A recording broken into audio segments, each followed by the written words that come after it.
तुळशी हार गळा कसे पितांबर आवड निरंतर हे चिदान तुळशी हार गळा कसे पितांबर आवड निरंतर हे चिदान तुळशी हार गळा कसे पितांबर तुळशी हार गळा कसे पितांबर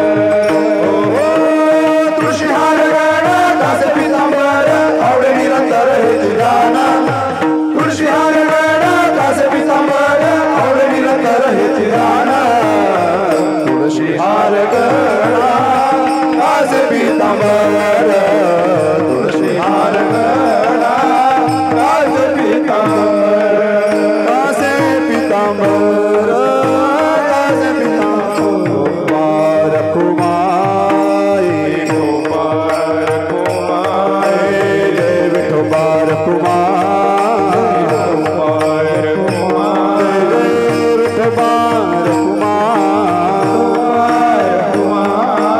गोपाल कुमारी गोपाल कुमार विठोबार कुमार हरि जय जय जय विठोबार कुमार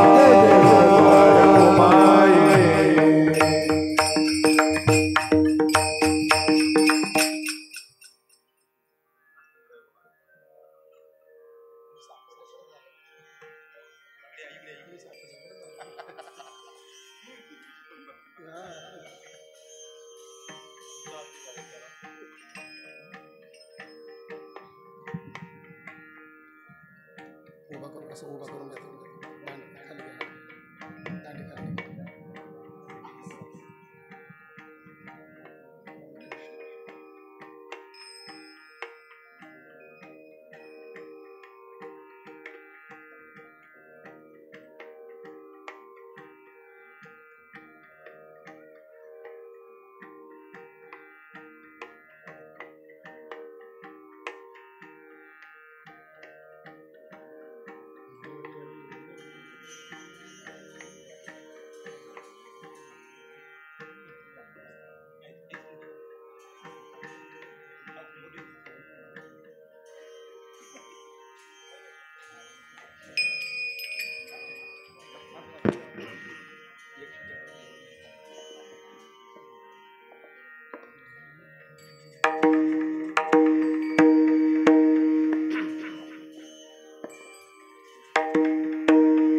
हरि हरि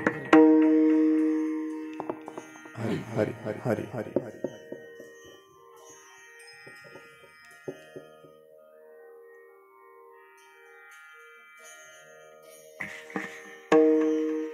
हरे जय जय राम कृष्ण हरे हरि जय जय राम कृष्ण हरे हरे जय जय राम कृष्ण हरे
रूप पाहता लोचने लोचने रूप पाहता लोचने लोचने रूप पाहता लोचने लोचने रूप पाहता लोचने लोचने रूप पाहता लोचने लोचने रूप पाहता लोचने लोचने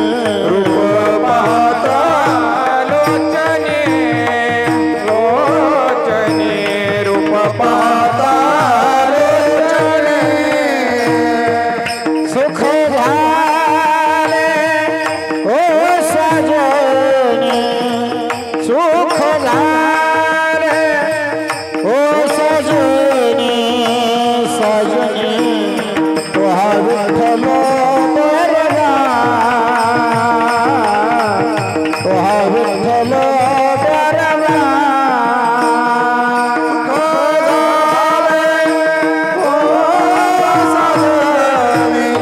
सुख झाले ओ साजनी साजनी तुहा विठ्ठल बरमाय बरमाय तुहा विठ्ठल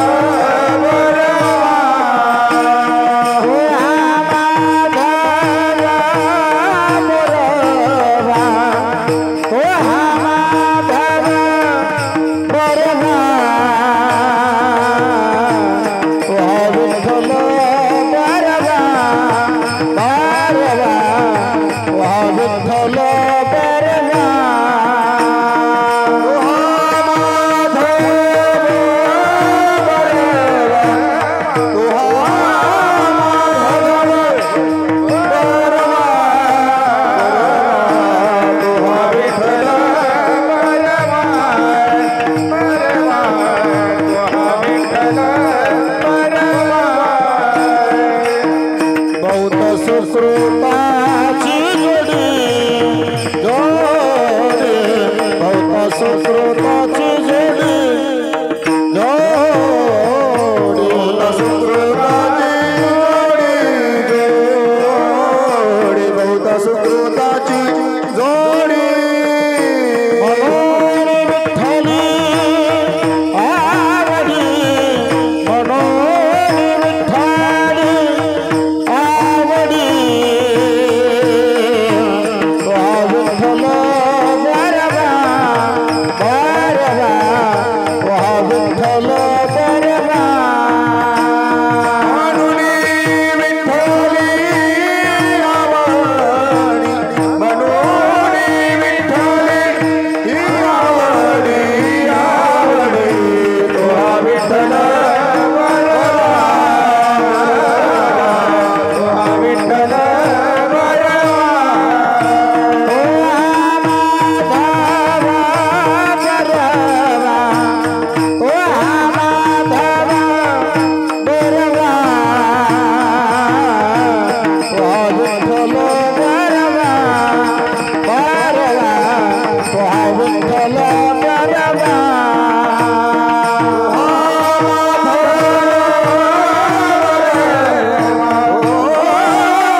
थोडंसं मोकळा काढायला.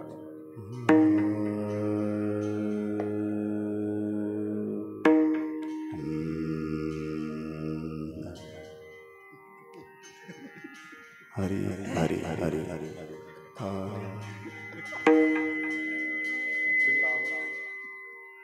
मला नाही जमणार ते.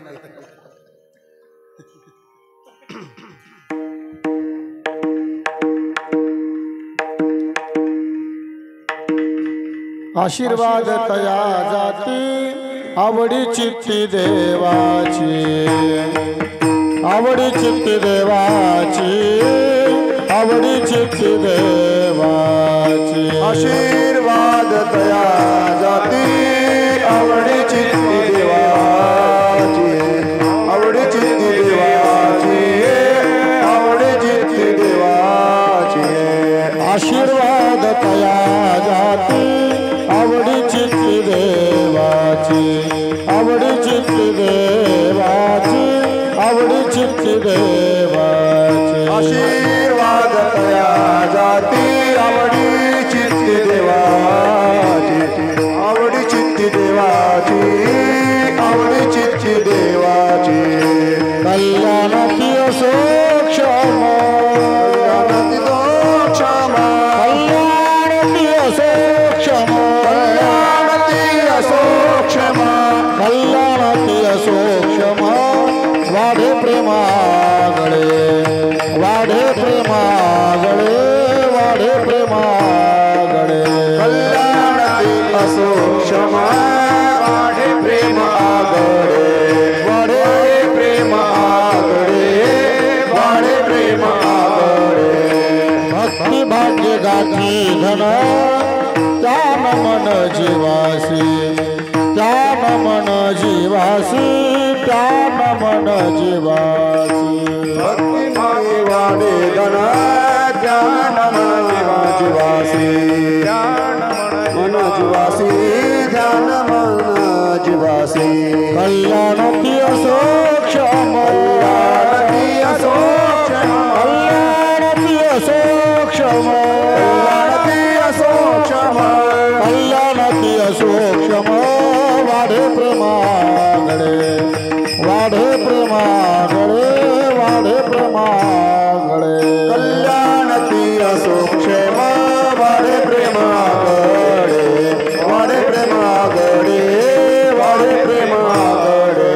तुका मने हरीचे दास तेथे आस सकळ, तेथे आस सकळ, तेथे आस सकळ. म्हणे हरीचे दास तेथे आस सकळ, तेथे आस सकळ, तेथे आस सकळ.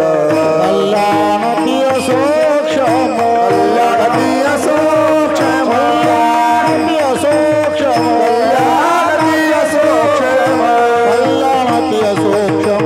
वाढे प्रेमागळे, वाढे प्रेमागळे, वाढे प्रेमागळे.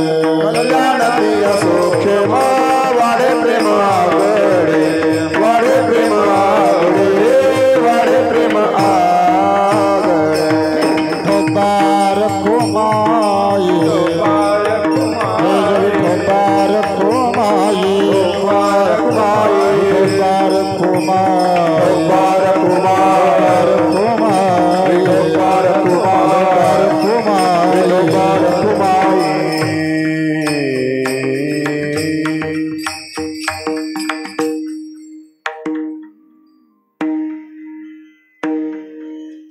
आशीर्वाद तया जाती, आशीर्वाद तया जाती, आशीर्वाद तया जाती, आशीर्वाद तया जाती, आशीर्वाद तया जाती. तया जाती आशीर्वाद तया जाती आशीर्वाद तया जाती तया जाती आशीर्वाद तया जाती आवडीची देवाची आवडीची देवाची कल्याण ती असो क्षेमा असो क्षेमा कल्याण ती असो क्षेमा आवडीची देवाची आवडीची देवाची कल्याण ती असो क्षेमा क्षेमा कल्याण ती असो वाढे प्रेम आगडे वाढे प्रेम प्रेम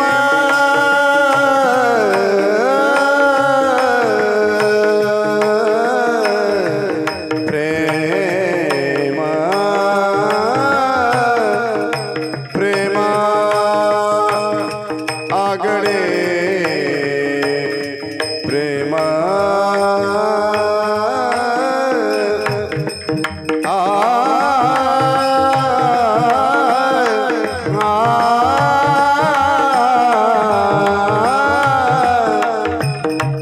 वाडे प्रेम वाडे प्रेम प्रेम वाडे प्रेम आगडे कल्याण ती असो क्षेमा असो क्षेमा कल्याण ती असो क्षेमा प्रेम आगडे वाडे वाडे प्रेम प्रेम प्रेम वाडे प्रेम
आशीर्वाद तया जाती,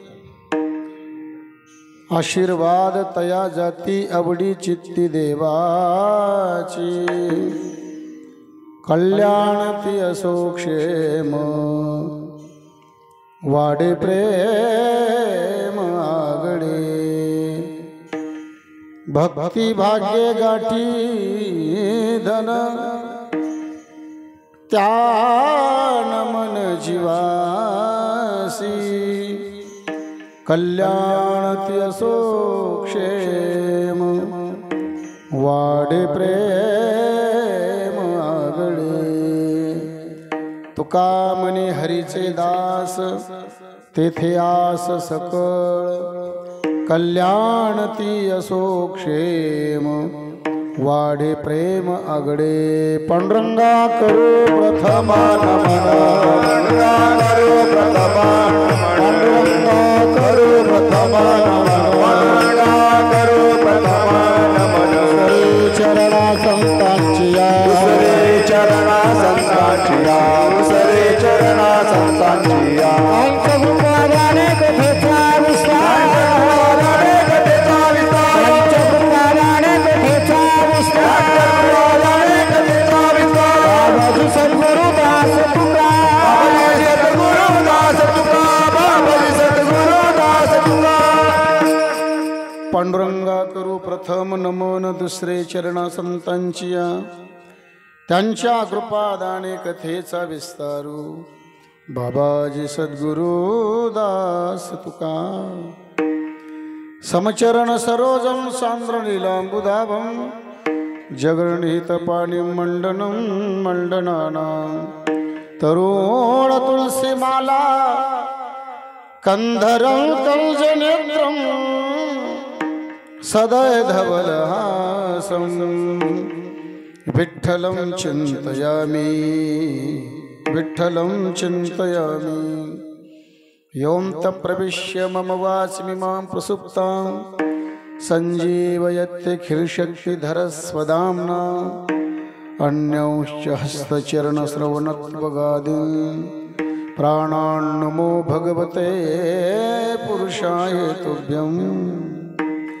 मनोजवं मारुततुल्यवेगं, जितेन्द्रियं बुद्धिमतां वरिष्ठं, वातात्मजं वानरयूथमुख्यं, श्रीरामदूतं शरणं प्रपद्ये, शरणं प्रपद्ये. जयांचे केल्या स्मरण, होय सकळ विद्यांचे अधिकरण, तेची वंदू श्री चरण श्री गुरूंचे ते नमस्कारुनी आता. आशीर्वाद तया जाती आवडी चित्ती देवाची, कल्याण ती असो क्षेम वाडे प्रेम आगडे. प्रस्तुत सेवेकरता घेतलेला अभंग जगतवंदे जगद्गुरु श्रीमंत श्री जगद्गुरु तुकोबाराय यांचा चार चरणाचा आशीर्वाद या प्रकरणातील अभंग असून या अभंगातून महाराज संत आशीर्वादाची किमया सांगतायत. विठ्ठल विठ्ठल विठ्ठल विठ्ठल विठ्ठल विठ्ठल विठ्ठल विठ्ठल विठ्ठल विठ्ठल. अभंगावर बोलण्यापूर्वी अगदी अल्पसा परिहार. आपल्या पुण्यवान पावन नगरीमध्ये मनवेल या गावामध्ये संपन्न होत असलेला ज्ञानयज्ञ सोहळा अखंड हरिनाम कीर्तन सप्ताह गेल्या 76 वर्षापासून चालू असलेली ज्ञान परंपरा आहे. मर्यादा पुरुषोत्तम रामप्रभू आणि हनुमानजी म्हणजे रामनवमी ते हनुमान जयंती या कालावधीमध्ये म्हणजे जवळजवळ पर्व कालच आहे. रामनवमी उद्या एकादशी आणि शेवटी हनुमान जयंती म्हणजे हा विशेष मुहूर्तावर हा कार्यक्रम चाललेला आहे. थोर महापुरुषांच्या आशीर्वादाने गावातील सर्व ग्रामस्थ, सर्व भजनी मंडळ, कार्यकर्ते, महिला, माता, सर्व महाराज मंडळी या सर्वांच्या अनमोल सहकार्याने चालू असला हा ज्ञानयज्ञ सोहळा आहे. तुम्हा सर्वांच्या माध्यमातून मला पुन्हा एकदा दिलेलं आमंत्रण आदरणीय गुरुबंधू श्री अंकुशजी महाराज मनवेलकर यांच्या माध्यमातून तुम्हा सर्व भाविकांचा मला एकदा पुन्हा दर्शनाचा लाभ झाला. अतिशय सुंदर हे नियोजन आहे, सुंदर वातावरण आहे. माझ्यासमोर बसता सर्व ज्येष्ठ श्रेष्ठ वर्गही महिला माता आहेत. गावातील सर्व भजनी मंडळी चांगले गाणारे आहेत. तसेच आदरणीय गुरुबंधू श्री ज्यांची आपण प्रतीक्षा करत होतो. काल न होते पण आज आले. आपलं भाग्य चांगलं आहे ना मग. कारण कालचं सांगितलं महाराजांनी मला. गुरुबंधू श्री निवृत्ती महाराज पाडदेकर, तसेच पुरुषोत्तम महाराज मनवेलकर, अंकुश महाराज मनवेलकर, मृदंगाचार्य गुरुबंधू श्री रोहित महाराज आहेत. सुंदर त्यांचं वाजवणं आहे. अतिशय सुंदर असा साऊंड सर्व्हिस आहे. रामरतन भाऊ यांचा सुंदर असा साऊंड सर्व्हिस आहे. कठोरेकर शिवशक्ती साऊंड आहे तसा, पण त्यांचं नाव रामरतन आहे. असा सुंदर साऊंड. कारण मी कथेला आलो होतो मागच्या वर्षी, म्हणून तो साऊंड होता आणि म्हणून त्यांचा माझा आज बऱ्याच वर्षापासूनचा परिचय पण आहे. पण चला, मला असं वाटतं माऊलींनी जशी तशी चाल म्हटली आहे ना. काय नाव आहे माऊलींचं? प्रभाकर भाऊ यांचं सर्व भजनी मंडळ आहे. चला, सुंदर नियोजन, सुंदर वातावरण. त्यातला तिसरा दिवस आहे अभंग तुकोबारायांचा आहे. विठ्ठला विठ्ठला विठ्ठला विठ्ठला विठ्ठला विठ्ठला विठ्ठला विठ्ठला विठ्ठला विठ्ठला विठ्ठला विठ्ठला विठ्ठला. जगद्गुरु तुकाराम महाराज आपल्या पारमार्थिक जीवनामध्ये जीवन जगत असताना असं म्हणतात, महाराज फारसे लोकांमध्ये नाही थांबले. कारण महाराजांना गर्दी नाही आवडली. आपल्याला गर्दी जास्त आवडते. आपल्याला गर्दी आवडते असं म्हणण्यापेक्षा मला स्वतःलाच आवडते. कारण कीर्तनाला गर्दी असलं तर मग बरं वाटतं, नाहीतर मग कधी 10:30 होतील असं मलाही वाटतं. एकांतातल्या माणसाला गर्दीची धाव असते, तर गर्दीतल्या माणसाला एकांताची धाव असते. महाराज सांगतात गर्दी नकोच. महाराज गर्दी नको, मग काय पाहिजे त्याचं उत्तर सांगतात. तुका म्हणे आम्हा एकांताचा वास, ब्रह्मी ब्रह्मरस शिवसावा, ब्रह्मी ब्रह्मरस शिवसावा,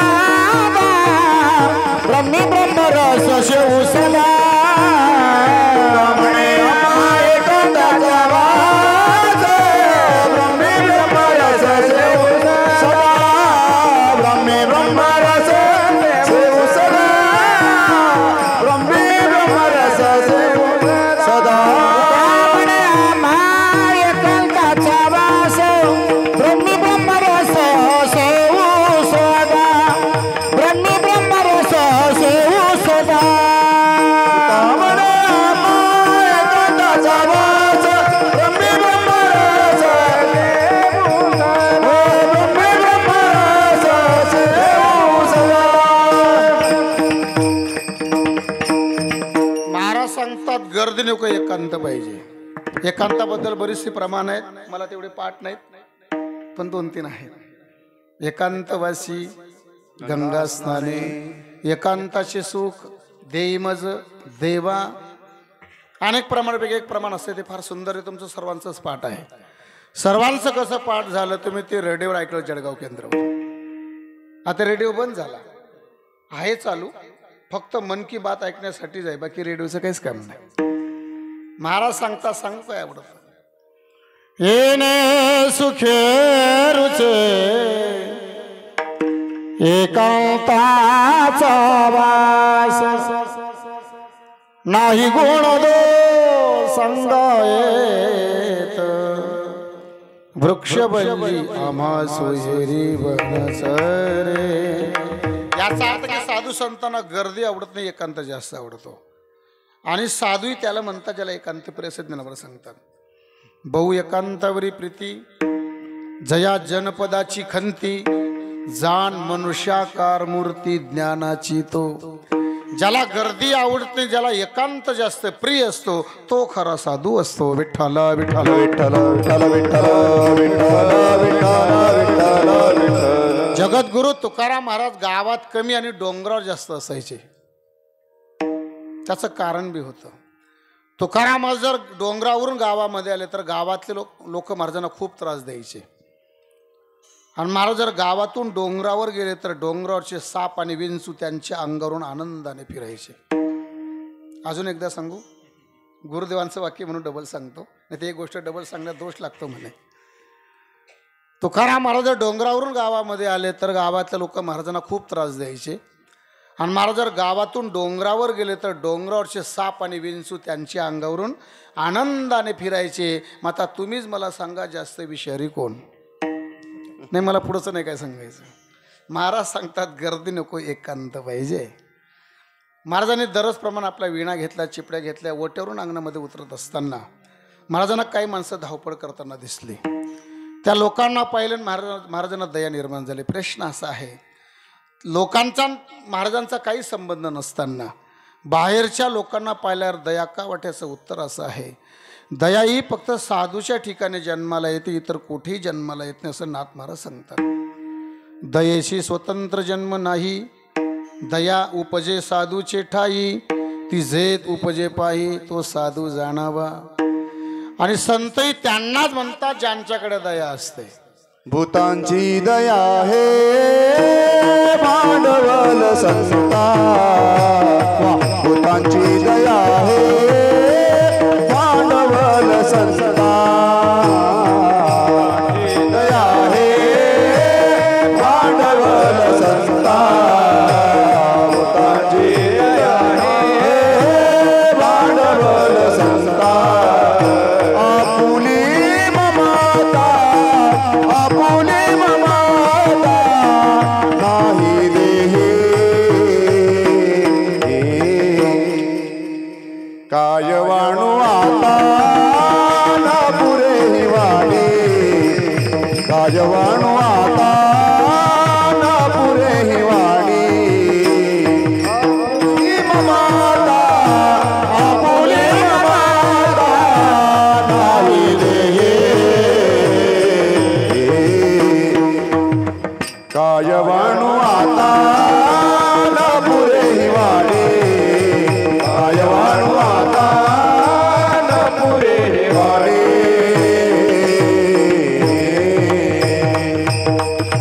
भूतांची दया हे भांडवल संत, आपुली ममता नाही दे.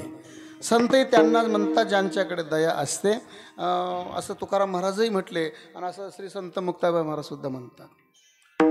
संत तोची जाना जगी, संत तोची जाना जगी,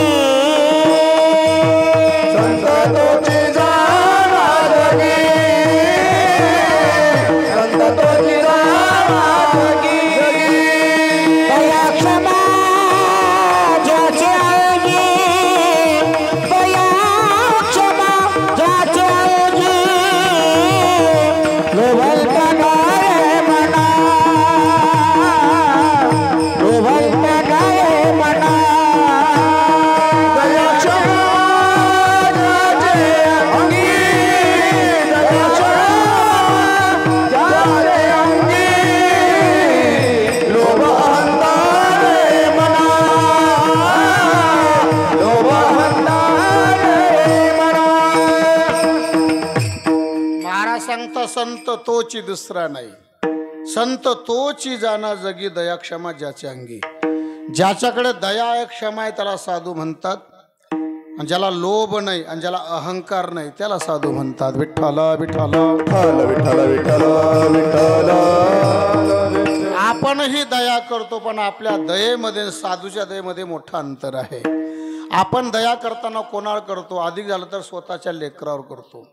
माणसाचं मन मोठं असेल तर घरातल्या लोकांवर, एखादा विशाल अंतकरणाचा असेल तर गावातल्या लोकांवर. याच्यापेक्षा पुढे जाऊ शकत नाही माणूस. आई सुद्धा आपल्या लेकरावर प्रेम करते. किती प्रेम करते? जीवाच्या पलीकडे प्रेम करते, तेही स्वार्थरहित प्रेम करते असं महाराज सांगतात. आपुलियाचा कडवाळा अनेक बाळावरी नाही, अनेक बाळावरी नाही, अनेक बाळावरी नाही. आपुलियाचा कडवाळा अनेक बाळावरी नाही, अनेक बाळावरी नाही, अनेक बाळावरी नाही. आपुल्याचा कळवळा इतकं प्रेम आहे. अजून एकदा प्रयत्न करून बघू.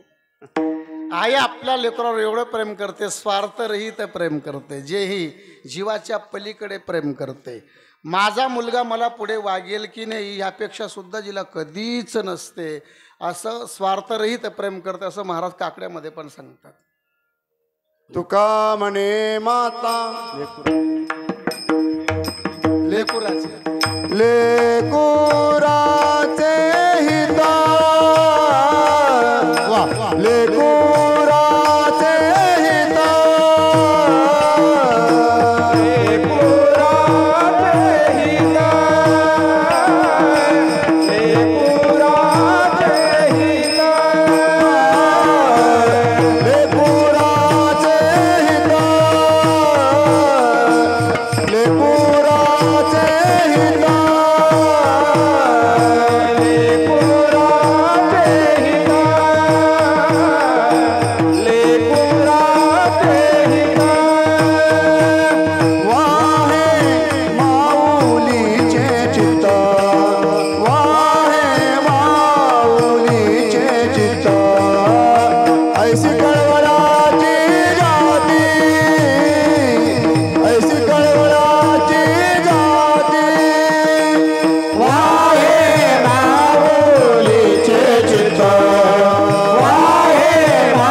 हिता माऊलीचे चित्त ऐशी कळवळचे जती करी स्वार्थ रहित करी लाभाविन प्रीती.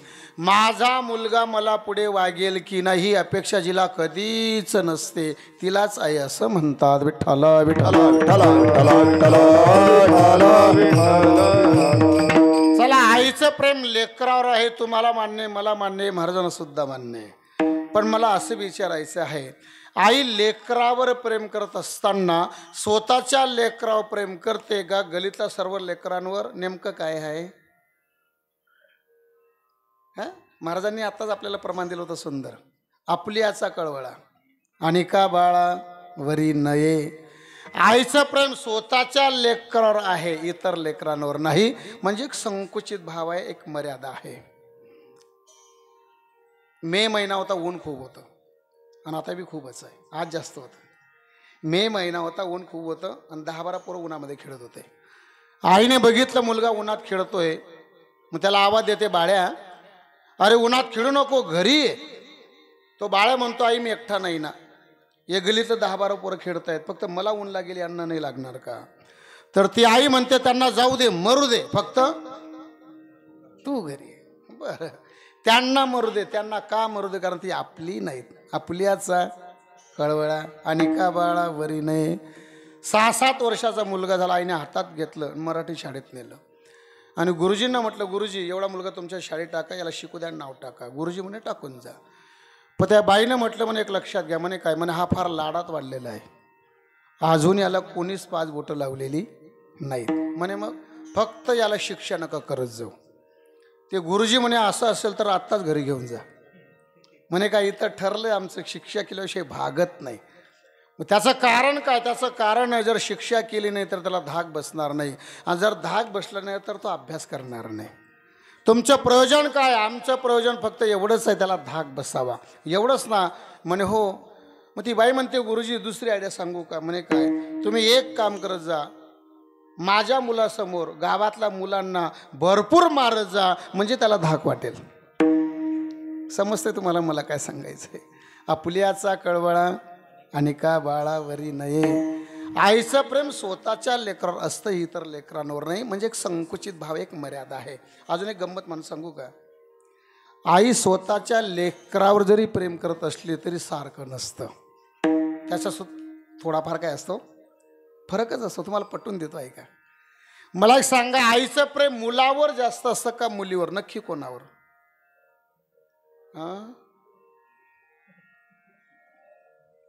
आता इथं 2 पक्ष झाले, भाजप काँग्रेस. मी सांगतो ऐका काय झालं, ऐका. मुलाचं लग्न झालं, लक्ष द्या, म्हणजे लक्षात येईल.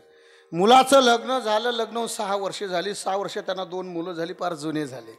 मुलगा गायक असेल, वादक असेल, कीर्तनकार असेल, नोकरीला असेल काहीतरी. 15 दिवस तो बाहेर गेलो होता आणि 15 दिवसांनी घरी आला. पती घरी आला म्हणून पत्नीने ग्लास भरून पाणी आणलं. एक घरातला शिष्टाचार आहे. तुम्हाला कामं नाहीत, आम्हालाही कामं नाहीत म्हणून सप्ताह करतोय असं नाही आहे. कीर्तनातले महत्त्वाचे घटक आहेत ना, ते व्यवहारात वापरले पाहिजे. लक्ष द्या, आपला पती कधीही बाहेरून घरात आल्यानंतर पत्नीने त्याला ग्लास भरून पाणी दिलंच पाहिजे. हा घरातला शिष्टाचार आहे. 15 दिवसांनी पती आला होता म्हणून पत्नीने ग्लास भरून पाणी आणलं. तो पलंगावर बसून पाणी पित होता. ज्या पलंगावर तो बसला होता त्या पलंग शेजारी ती बाई उभी होती. साधी होती बिचारी, ध्यानात मनात काही नव्हतं. घरात कोणीच नव्हतं. होती म्हातारी, पण कुठे गल्लीत बसायला गेली होती.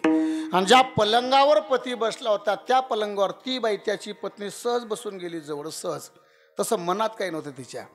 पण जसंही पतीजवळ पलंगावर बसली तसं गल्लीतून म्हातारी घरामध्ये आली आणि त्या दोघांना एका पलंगावर बसलेलं पाहिलं. म्हातारीचं डोकं ते तुम्ही म्हणा, मला नाही सांगता येणार. म्हातारीला राग आला. रागाने गल्लीमध्ये जाते, गल्लीतल्या बायांना म्हणते, पाहिलं का आमच्या घरामध्ये? पाहिलं? त्यांना लाजसुद्धा वाटत एका पलंगावर दोन्ही बसले. मला एक सांगा, लग्न होऊन किती दिवस झाले होते? 6 वर्षे. 2 मुलं झाली, फार जुने झाले. पती पत्नी आहेत, विशेष नाही, बसू शकतात, फार विशेष नाही. पण तरी म्हातारी म्हणते लाज नाही वाटत. पण काय झालं, त्याच म्हातारीच्या सर्वात लहान मुलीचं लग्न झालं. लग्न होऊन फक्त 6 दिवस झाले होते आणि पहिल्यांदा जावई घेण्यासाठी घरी आला. आणि त्याच पलंगावर जावई आणि मुलगी अगदी जवळजवळ बसले होते. आणि त्या दोघांनाही म्हातारीने बघितलं आणि पुन्हा गल्लीत जाते आणि गल्लीतल्या बायांना म्हणते, पाहिलं का आमच्या घरामध्ये किती सुंदर जोडी आहे, राम सीतेसारखी. मग पहिली जोडी काय भूतांची होती का? मुलगा आणि सुनबाईच्या जवळ बसले तर म्हणते लाज नाही वाटत, आणि मुलगीन जावाई बसले तर म्हणते राम सीतेसारखी जोडी. एवढा फरक का? एवढा फरक म्हणून तर अनेक घरांमध्ये भांडणं चालतात. अनेक घरांमध्ये सुनेसन सासूचं जमत नाही. याला ही बारीक बारीक कारणं असतात. आपण लक्ष देत नाही म्हणून आपल्या लक्षात येत नाही. एक पुढचं वाक्य सांगू का? सोनेकडनं जर तेल सांडलं गेलं तर सत्यानाश झाला, आणि मुलीकडनं सांडलं गेलं तर शेणी गेली. शेवटचं एक वाक्य सांगतो आहे का? सासूने जर सुनबाईला मुलीसारखं प्रेम दिलं किंवा सुनबाईने जर सासूला आई समजलं तर या जगातल्या कोणत्याच घरात भांडण होणार नाही. पण आईचं जे प्रेम आहे ते संकुचित प्रेम आहे, एक मर्यादित प्रेम आहे. पण साधूचं प्रेम तसं नाही. साधूचं प्रेम अमर्याद आहे. जे प्रेम आपल्या मुलावर करणार तेच प्रेम नोकरावर, दासावर, दासीवर करणार. दया करणे जे पुत्रासी त्याची दासानी दासी. दया करणे पुत्रासी त्याची दासानी दासी. तुझी साधू ओळखावा देवतेची दाना. साधू ओळखावा देवतेचे जाणावा. साधू ओळखावा देवतेचे जाणावा. देवतेचे जाणावा. देवतेचे जाणावा.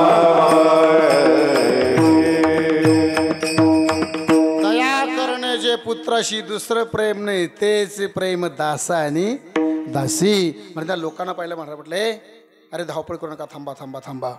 तुम्हाला काय सांगू, साधू संत लोकांना थांबा सांगतात, थांबा सांगतात, पण माणसं ऐकायलाच तयार नाही, असं भगवान श्री ज्ञानोबा सांगतात. वाजत से बोंब कोणी ऐकते गाणे. वाजत से बोंब कोणी ऐकते गाणे. हरी हरी म्हणता तया थोर झाली आणि. हरी हरी हरी म्हणता तया थोर झाली आणि. हरी हरी म्हणता तया थोर झाली आणि. हरी हरी म्हणता तया थोर झाली आणि.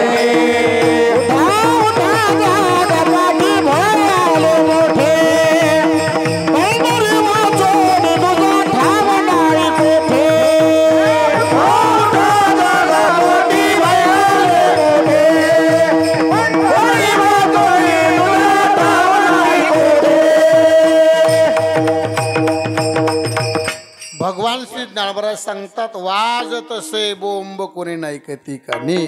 रोहित महाराज तुमच्या गावामध्ये विखरणला बोंब कोणाला म्हणतात? तुमच्याकडे आपल्या गावात हे बोंब काय भानगडे? खरं सांगू का, हे बोंब म्हणजे का ते मलाच माहिती नाही. ते प्रमाण आलं म्हणून मी म्हटलं वाजत असे.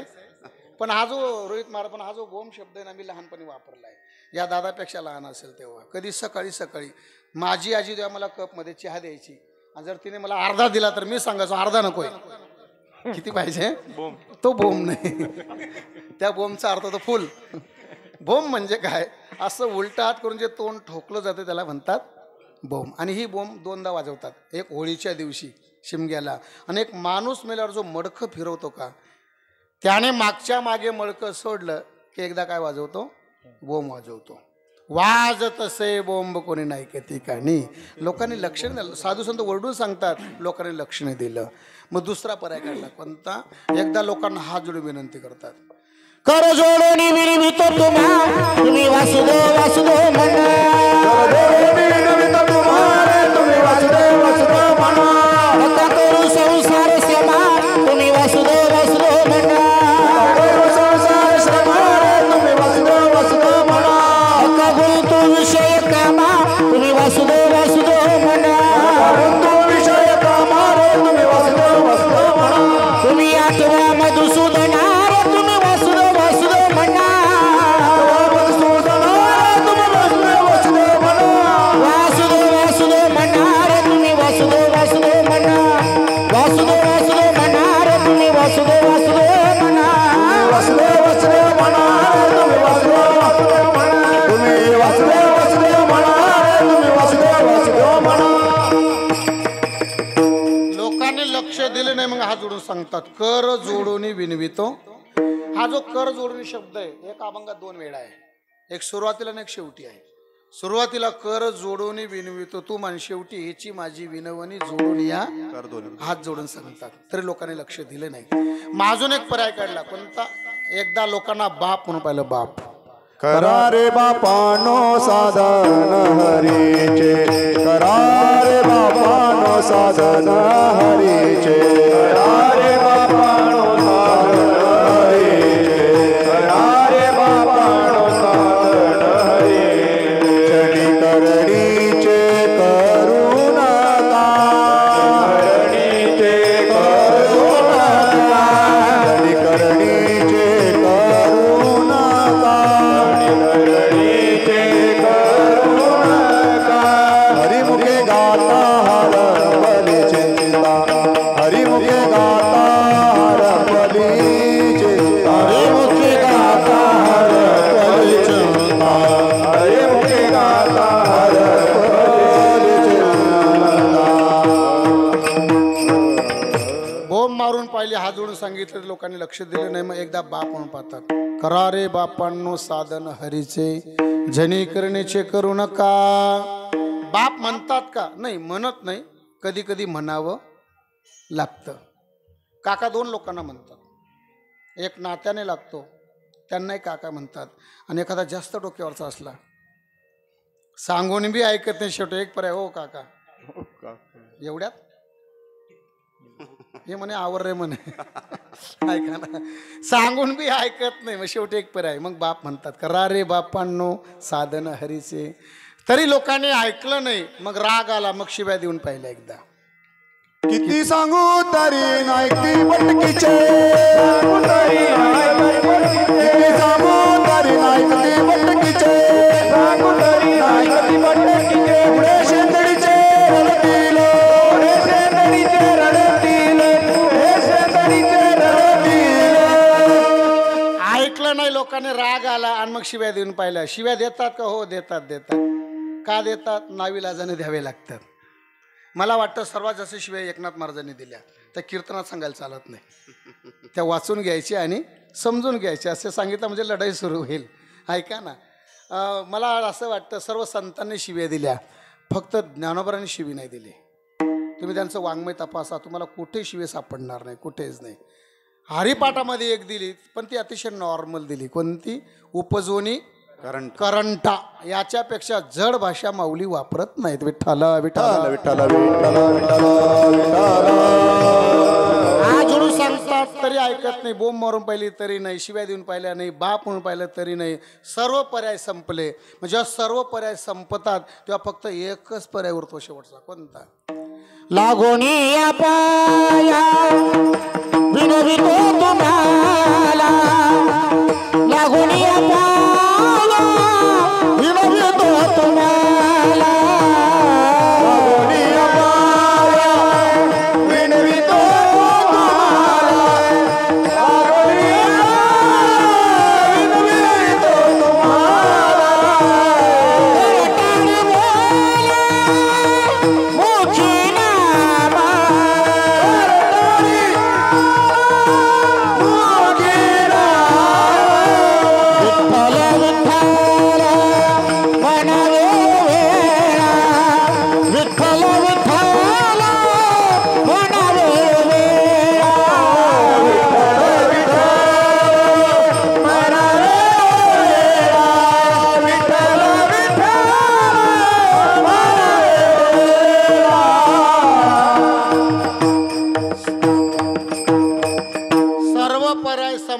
एकच पर्याय उरतो. कोणता? पाया पडणे.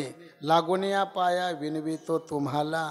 पाया पडून सांगतात, हात जोडून सांगतात, विनंती करतात, प्रार्थना करतात, बाप म्हणतात, शिव्या देऊन पाहिल्या. एवढे पर्याय केले तरी लोक का ऐकत नसतील बरं? त्याचं कारण आहे, लोकांना ती सवय झाली. सवय कशाची? ऐकायचं आणि सोडून द्यायची. माणसं कीर्तनाला येतात, भरपूर येतात, प्रत्येक गावात येतात, कीर्तनही ऐकतात, पण ऐकत नाही. ही मोठी अडचण लोकांची आहे. का ऐकत नाही? कारण ती लोकांना काय झाली? सवय झाली. आणि सवय अशी घाण वस्तू आहे, एकदा जर माणसाला लागली तर जाता जात नाही जात बरं. एकदा लागली का जाता जात नाही. ऐकाना सवय कशी असते. मग कोणती बी असू द्या, ती गाणं वाजवणं, कीर्तन, दारू, गुटखा काय असेल, कोणती सवय असू द्या, एकदा लागली का लागली जाता जात नाही. मला असं वाटतं भजनी मंडळ जे असतं ना, भजनी मंडळ प्रत्येक गावातलं सारखंच राहतं. काय फरक राहतो का? नाही. प्रत्येक गावात भजनी मंडळ कसं राहतं? सारखं राहतं.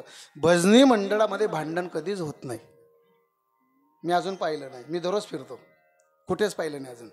भजनी मंडळामध्ये भांडण कधी होत नाही, पण मनोमनी होते. म्हणजे एकमेकाचं मत एकमेकाला जमत नाही म्हणून एखादा सदस्य रुसून बसतो. आणि तो जर रुसून बसला तर भजनात येत नाही, कीर्तनात येत नाही. एखाद्या गावामध्ये बारशाचं भजन आहे, सुंदर साऊंड आहे, पूर्ण आवाजामध्ये गावामध्ये आवाज आहे, सुंदर गाणार आहेत, सुंदर भजन चाललेलं आहे. तुमचं किती चांगलं भजन चालू द्या, पण तरी तो तुमच्या भजनामध्ये येणार. ऐका, तुमच्या भजनामध्ये तो येणार नाही. येणार पुढे ऐका, तो तुमच्या भजनामध्ये येणार नाही, पण तुमचं भजन सुटेपर्यंत तो. मला हे सांगायचं होतं, तुमच्या मनात दुसरंच काहीतरी चाललं होतं. का झोपणार नाही? कारण त्याला ती भजनाची काय झालेली आहे? सवय झालेली आहे. आणि सवय अशी वस्तू आहे, एकदा लागली का लागली ती जाता जात नाही. विठ्ठला विठ्ठला विठ्ठल विठ्ठल विठ्ठल विठ्ठल विठ्ठल विठ्ठल. महाराज म्हटले, अरे थांबा थांबा, धावपळ करू नका, थांबा. ती लोक म्हणतात, महाराज अर्धा तास झाला थांबा थांबा चाललंय. का थांबा ते सांगा ना. महाराज म्हणे, तुमची धावपळ कशासाठी ते सांगा. ते म्हणे, महाराज आमच्या जीवनामध्ये आमचं कल्याण व्हावं एवढ्यासाठी धावपळ चालू आहे. महाराज म्हटले, वेडे झाले का तुम्ही? तुम्ही तुमच्या मनाने किती धावपळ करा, कल्याण होणं शक्य नाही, असं ज्ञान महाराज सांगतात. मनोमार्गे गेला तो तेथेची मुकला. मनाने परमार्थ करून चालत नाही, पाठीमागे कोणाचा तरी आधार असावा लागतो. ती लोक म्हणे, महाराज मग ठीक आहे, तुम्ही म्हटलं ना थांबा, मग थांबलो ना, मग एक काम करणार, आता तुम्हीच मार्ग सांगा. ती होती 4 माणसं. त्यातला पहिला म्हणतो, अगोदर मला सांगा. महाराज म्हटलं, एक काम कर, चांगलं बोलत जा, चांगलं बोलले की कल्याण होतं. दुसरा म्हणे, महाराज म्हटले, लोकांवर परोपकार केला की कल्याण होतं. तिसरा म्हणतो, महाराज मलाही सांगा. महाराज सांगतात, इंद्रियांचं दमन केलं की कल्याण होतं. चौथा म्हणतो, महाराज मलाही सांगा. महाराज सांगतात, तुलाही सांगतो, पण या तिघांच्या नंतर सांगतो. विठ्ठला विठ्ठला विठ्ठल विठ्ठल विठ्ठल विठ्ठल. त्यात पहिला म्हटला, महाराज अगोदर मला सांगा काय करायचं. मला म्हटलं, काहीच नको, फक्त चांगलं बोलत जा. तो म्हणे, 1 मिनिट. चांगलं बोलण्याने काय होतं? महाराज म्हटले, वेड्या चांगलं बोलण्याने चांगलं होतं. आणि चांगलं बोलणं आपल्या वाणीचं तप, असं गीताकार सांगतात. अनुद्वेग करम वाक्यम सत्यम प्रियम हितंच यत् स्वाध्यायाभेषणं चैव वाङ्मयम तप उच्यते. बोलाव कसं भगवान श्री ज्ञानराज सांगतात. साच आणि मवाळ मितुले आणि रसाळ शब्द जैसे कल्लोळ अमृताचे. साच आणि मवाळ मितुले आणि रसाळ दोन तुकड्यांमध्ये 4 प्रकार आहेत. एका लाईनीत आहेत, एक मागे एक काय दिले ज्ञानराजांनी त्याचा भाव सांगतोय का.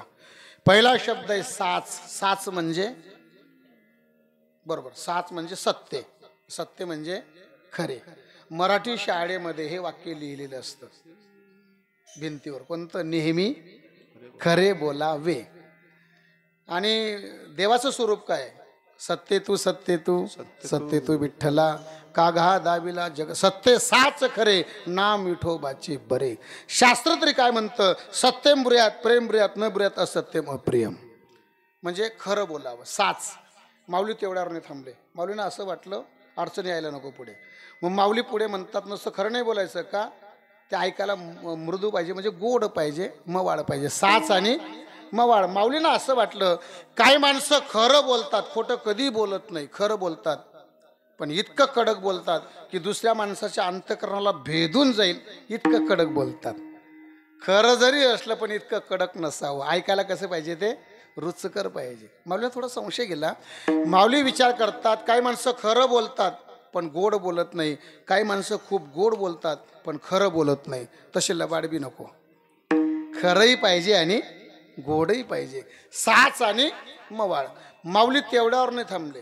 पुढे ऐका. तिसरा शब्द वापरला मितुले. मितुले म्हणजे फार कमी बोलायचं. किती कमी बोलायचं? समोरच्या माणसानं आपल्या गड्याड दाखवेपर्यंत तरी नाही बोलायचं. नाही म्हणजे हा नियम किमान कीर्तनकाराने तरी पाडला पाहिजे ना. याला मितुले म्हणतात. म्हणजे आपल्या बोलण्याचा समोरच्या माणसांना कंटाळा येईल इतकं नाही बोलायचं, याला मितुले म्हणतात. मितुले. कारण त्याचं कारण सांगतो ना. माऊलींना संशय गेला.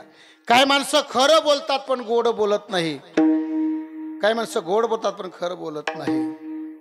पण माऊलींना असं वाटलं काही माणसं खरंही बोलतात गोडही बोलतात पण टरटर जास्त करतात.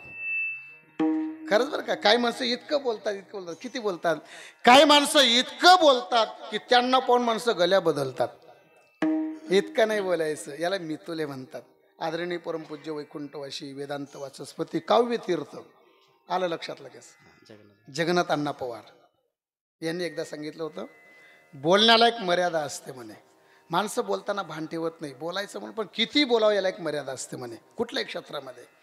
तर एका प्रवचनकाराचं प्रवचन चालू होतं म्हणे. मोठा मंडप होता, हजारो माणसं मंडपामध्ये होती. प्रवचन असतं फक्त 1 तास, कीर्तन असतं 2 तास, पिक्चर असतो अजून 2 कार्यक्रम राहिले पुढचे. ठीक आहे, काही अडचण नाही. पण प्रवचन असतं फक्त 1 तास. ऐका, मोठा मंडप, हजारो माणसं आहेत, 2.5 तास प्रवचन चाललं. 2.5 तास. पण 2.5 तासामध्ये 1000 माणसातला एकही माणूस उठून गेला नाही, एकही नाही.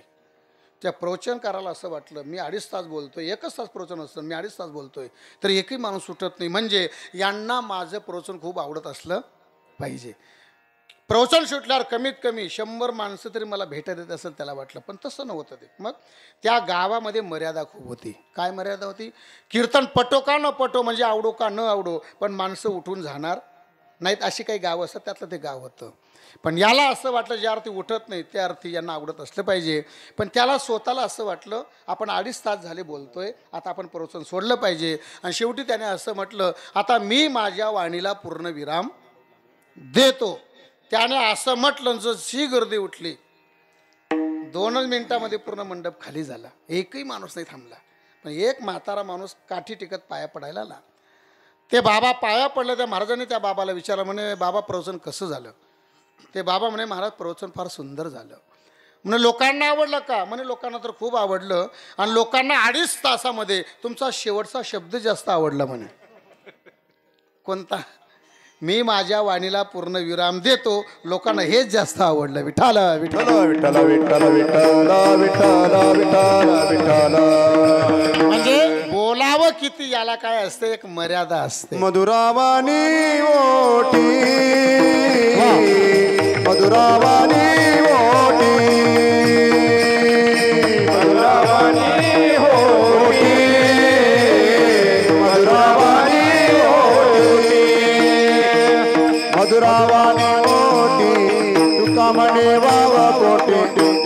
मधुरावानी ओटी तुका म्हणे वाव बोटी येते उपकारासाठी येते उपकारासाठी येते उपकारासाठी येते उपकारासाठी मधुरावानी ओटी तुका म्हणे वाव बोटी मधुरावानी ओटी तुका म्हणे वाव बोटी येते उपकारासाठी येते उपकारासाठी येते उपकारासाठी येते उपकारासाठी बोलावं कसं महाराज सांगतात मधुरावाणी ओठी तुका म्हणे वाव पोटी. माणसं बोलतात पण बोलताना अजिबात भान ठेवत नाही. बोलायचं म्हणून बोलतात. बोलताना भान ठेवलं पाहिजे. विशेष करून कीर्तनकाराने ऐका बरं का, बोलताना विशेष करून कीर्तन आपल्या बोलण्यातून कोणाचा अपमान होणार नाही याची बोलणाऱ्याला जाणीव पाहिजे. आपल्या बोलण्यातून कोणाचं मन अंतःकरण दुखवलं जाणार याची बोलणाऱ्याला सतत आठवण पाहिजे. त्याचं कारण सांगतो. दुसऱ्याने आपला केलेला अपमान जसा आपल्याला सहन होत नाही तसं आपल्यालाही दुसऱ्याचा अपमान करायचा अजिबात अधिकार नाही. विठ्ठला विठ्ठला विठ्ठल विठ्ठल विठ्ठल विठ्ठल विठ्ठल. माणसं बोलताना भान ठेवत नाही. बोलायचं म्हणून बोलतात. मला असं वाटतं तुमच्याकडे नारायण महाराज भंडणेकर बऱ्याच वेळा येऊन गेलेत. कारण मी पत्रिकेमध्ये बऱ्याच वेळा नाव पाहिलंय. त्यांचं नुसतं नाव काढलं तरी माणसं असतात. काय जादू आहे त्या माणसामध्ये आहे ना. ऐका ना. तर त्यांचे अनेक कीर्तन मी ऐकलेले आहेत. आज बी असतात. आज बी मी ऐकतो. कारण माझ्या गावी ते भरपूर येतात. तर मला त्यांचं कीर्तन मला बी आवडतं. खरंच आवडतं मला त्यांचं कीर्तन. मला बी आवडतं. माझं बी असं आहे मला विनोद ऐकायला आवडतो सांगता येत नाही. ऐका ना. पण त्यांचे बरेच उदाहरणापैकी एक मला पाठ झालेलं आहे. ते म्हणे माणसं बोलताना भान ठेवत नाही. पूर्वीचा काळ होता. एक माणूस घरून निघाला. त्याने भाकर बांधली. पायी प्रवास होता. 12:30 वाजता तुमच्यासारख्या गावामध्ये तो आला. त्याला असं वाटलं 12 वाजले 12:30 झाले भूक लागली भाकर खाल्ली पाहिजे. पुढे गेलो जंगल लागलं तर पाणी भेटणार नाही म्हणून या गावाच्या एका ओट्यावर तो चढला. तिथे एक म्हातारी आजी होती. त्याने आजीला म्हटलं आजी या ओट्यावर बसून भाकर खाऊ का. आजी म्हणते ओटा काय दुसऱ्या कामात येतो का. तेवढ्यासाठीच आपण बांधतो. अरे बस ना दादा तो दुसऱ्या कोणताच कामात येतो बसण्यासाठीच बांधतो आपण. हे मी मुद्दाम सांगतोय. का कारण काही माणसं इतके कुचर असतात ते ओट्यावर सुद्धा बसू देत. मी पाहिलं हे मी स्वतः पाहिलेलं आहे. एखाद्या गावातलं लग्नाचं वऱ्हाड आलं ना पाणी टाकून देतील पण बसू देणार. पण आजी म्हणते अरे दुसऱ्या काय कामात येतो का ओटा. बस ना दादा. तो बसला. त्याने फडक्यातली भाकर सोडली. पण त्याच्यामध्ये चटणी नाही भाजी नाही काही नाही. आजीला वाईट वाटलं. तांब्या भरून पाणी दिलं. एक प्लेटभर दूध आणलं त्याला दिलं. सांगितलं दादा तुझ्याकडे फक्त भाकर चटणी सुद्धा नाही. हे दूध घे काला करून खाऊन टाक. त्याला आनंद वाटला. भाकरीचा काला करता करता आजीला म्हणतो आजी घरात कोण कोण राहतं. आजी म्हणते मी एकटी राहते. त्याने म्हटलं आजी तू तर म्हातारी आहे तुझ्याकडनं काही काम होत नसेल तुझं खाणं पिणं कसं काय भागतं मग. ती आजी म्हणते माझ्याकडे एक म्हैस आहे ती दूध देते त्या धंदा करते दुधाचा आणि त्या पैशावर माझे 12 महिने सहज जातात. भाकरीचा काला करता करता याला दुर्बुद्धी सुचली. याने आजीला म्हटलं आजी जर म्हशीवर जीवन अवलंबून आहे समजा उद्या म्हैस जर मिले तर काय करायचं. आजीने ताटली हिसकावून घेतली आणि उतरून दिला खाली. उतार पुढे ऐका ना. ताटली तर गेलीच नुसती ताटली नाही गेली कालासह गेली. पण निवृत्ती महाराज एक दिवस मला काय म्हटले माहिती का. निवृत्ती महाराज मला एक दिवस म्हटले म्हणे महाराज खरं सांगू का तुम्हाला विनोद सांगता येत नाही म्हणे. त्यांना म्हटलं म्हणून त्या भानगडीत मी पडत बी नाही. चला म्हणजे कस काय म्हणे आजीने त्याचा उष्टा काला नाही घेतला म्हणे. आजी उष्टा काला घेऊन काय करणार आहे. म्हटलं मग आजीने फक्त प्लेट काढून घेतली. मग काला कुठे गेला. मग त्याच्याकडे बारीक उपरणं होतं. त्या उपरणं तो दुधासह काला टाकून दिला आणि प्लेट काढून घेतली. आता बारीक उपरणं दुधासह काला असं दूर निघाला. पण ते बारीक उपरण्यातून खाली असं दुधाचे खाली थेंब टपकायचे. समोरून माणूस आला आणि त्याने विचारलं त्याला म्हणे दादा या उपरणातून काय टपकतंय. तो हळूच बोलला या उपरणातून माझे एक एक गुण टपकतायत म्हणे खाली. बोलावं किती याला काय असते कसं बोलावं याला काय असते मर्यादा असते. पण बोलावं कसं ते महाराज सांगतात वेचित वचन वेचित वचन हो वेचित वचन वेचित वचन समाधान जेने राहे समाधान तुझं बाबा हे देवा तुझं बाबा हे देवा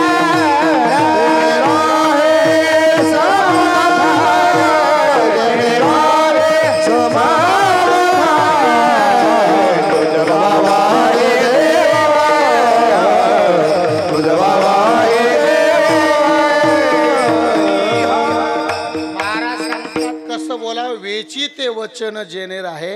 अजून एक प्रमाण आहे, बोल ऐसा बोले जेने बोले विठ्ठल डोले. विठ्ठल डोले. हैबतराव बाबा एक संत झाले, माऊलीच्या मंदिरात समाधी आहे डाव्या हाताला. आपण जाताना दर्शन करतो पायरीचं, त्या हैबतराव बाबांचीच आहे. तर त्या हैबतराव बाबा गुरुदेव सांगायचे, नथुसिंग बाबा सांगायचे, त्या हैबतराव बाबा जेव्हा हयात होते ना, ते माऊलीच्या मंदिरामध्ये पहारा करायची, विना पहारा रात्रभर. आणि पहाटे 4 वाजता त्यांचा काकडा सुरू व्हायचा म्हणे. आणि हैबतराव बाबांचा काकडा सुरू झाला का ज्ञानोबरांची समाधी डोलायची म्हणे. काय ताकद असेल ना काकड्यामध्ये. बोल ऐसा बोले जेने बोले विठ्ठल डोले. विठ्ठल डोले. उत्तर प्रदेशात एक संत झाले, त्यांचं नाव आहे सूरदास.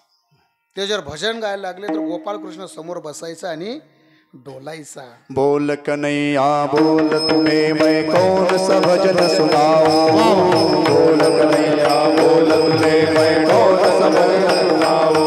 अरे ऐसा कोई राग बता दे तू नाचे मैं गाऊं. ऐसा कोई राग बता दे तू नाचे मैं गाऊं. नचाता रहूं मैं हर बार सावरे. नचाता रहूं मैं हर बार सावरे. तेरा किसने किया श्रृंगार सावरे. तेरा किसने किया श्रृंगार सावरे. तेरा किसने किया श्रृंगार सावरे. तेरा किसने किया श्रृंगार सावरे. सूरदास का नाव आहे, त्यांना करते आंधळे होते, 2 डोळ्याने आंधळे होते. त्यांचं म्हणणं असं आहे, मला थोडंसं समजलं त्या प्रमाणातून. त्यांचं म्हणणं असं होतं, तू मला असा एखादा राग सांग की मी म्हटल्यानंतर तू नाचतील. बोल ऐसा बोले जेने बोले विठ्ठल डोले. माणसाने बोलताना लक्ष ठेवायचं. ऐका ना, बोलण्यावरून माणसाची लायकी करते. हा माणूस कुठल्या स्तराचा असला पाहिजे. ओवीच आहे, माझं मत नाही. झाड जाणे जे फुले, माणस जाणे जे बोले, आणि भोग जाणे जे केले पूर्वजन्मीचे. हे अजून एक वाक्य फार सुंदर आहे. कुलवान की पहचान होती उसकी शान से. कुलवान की पहचान होती उसकी शान से, और विद्वान की पहचान होती उसकी जबान से. विठ्ठला विठ्ठला विठ्ठल विठ्ठल विठ्ठल विठ्ठल विठ्ठल. महाराज सांगतात, काही नको करू, फक्त चांगलं बोल. चांगलं बोललं की माणसाचं कल्याण होतं. दुसरा म्हणे, महाराज मला सांगावं काय करू. महाराज म्हटले, लोकांवर परोपकार करत जा. तो म्हणे, थांबा थांबा थांबा, ते नका सांगू. म्हणे, का नका सांगू. ते नाही जमत ना. मला असं वाटतं सर्व गावाने माझ्यावर उपकार करावे, पण मी कोणावर ते नाही शक्य. अरे थोडाफार, अजिबात नाही जमत. महाराज सांगतात तेवढा तरी. किती सांगतात महाराज.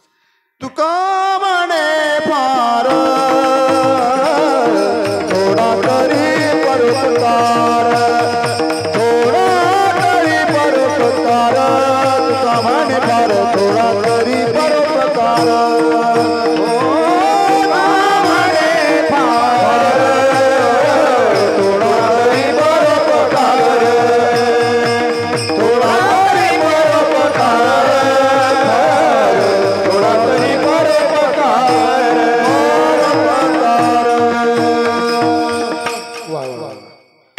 शब्द निघाल्याबरोबर प्रमाण आठवणं एवढं सोपं नाही बरं का.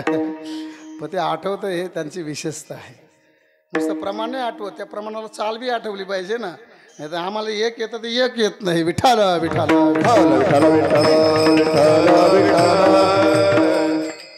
महाराज सांगतात तेवढा तरी. किती. तुका म्हणे फार थोडा तरी परोपकार. पण अगोदर फार शब्द आहे बरं का, थोडा नंतर आहे. आपलं लक्ष कशावर गेलं, डायरेक्ट थोडावरच गेलं. आपलं बी असं आहे, घेण्याच्या बाबतीमध्ये फार आणि देण्याच्या बाबतीमध्ये थोडा. पण तिथं थोडं नाही, डायरेक्ट अगोदर फार आहे. तुका म्हणे फार. उपकार करताना कसा करायचा. तुका म्हणे फार म्हणजे भरपूर करायचा. ऐका ना, असे बरेच शब्द आहेत ज्यांचा आपण अर्थ चुकीचा लावतो. असे बरेच शब्द आहेत. तुमचा आणि आमचा सप्ताह बरोबर असतो. मी तुमच्या गावी आलो आणि महाराज माझ्या गावी गेले. आता ते माझ्या गावात कीर्तन करतात, मी त्यांच्या गावात कीर्तन करतोय. ऐका ना, आमचा बी अष्टमीला सुरू होतो, पौर्णिमेलाच आमचा पण काला असतो. आमचा 3रा दिवस, तुमचाही 3रा दिवस आहे. आमची मीटिंग असते गुढीपाडव्याला मारुतीच्या मंदिरावर. आणि त्या मीटिंगमध्ये असं ठरतं, सरासरी प्रत्येक घराने 500 रुपये वर्गणी असं ठरतं. मग त्या गरीब माणसं उभे राहतात. ते म्हणतात का हो सरासरी कसं काय 500. ज्याची बिल्डिंग आहे त्यालाही 500, ज्याची झोपडी आहे त्याला सुद्धा 500, जो नोकरीला आहे त्यालाही 500, जो मजुरी करतो त्यालाही. असं कसं काय शक्य आहे.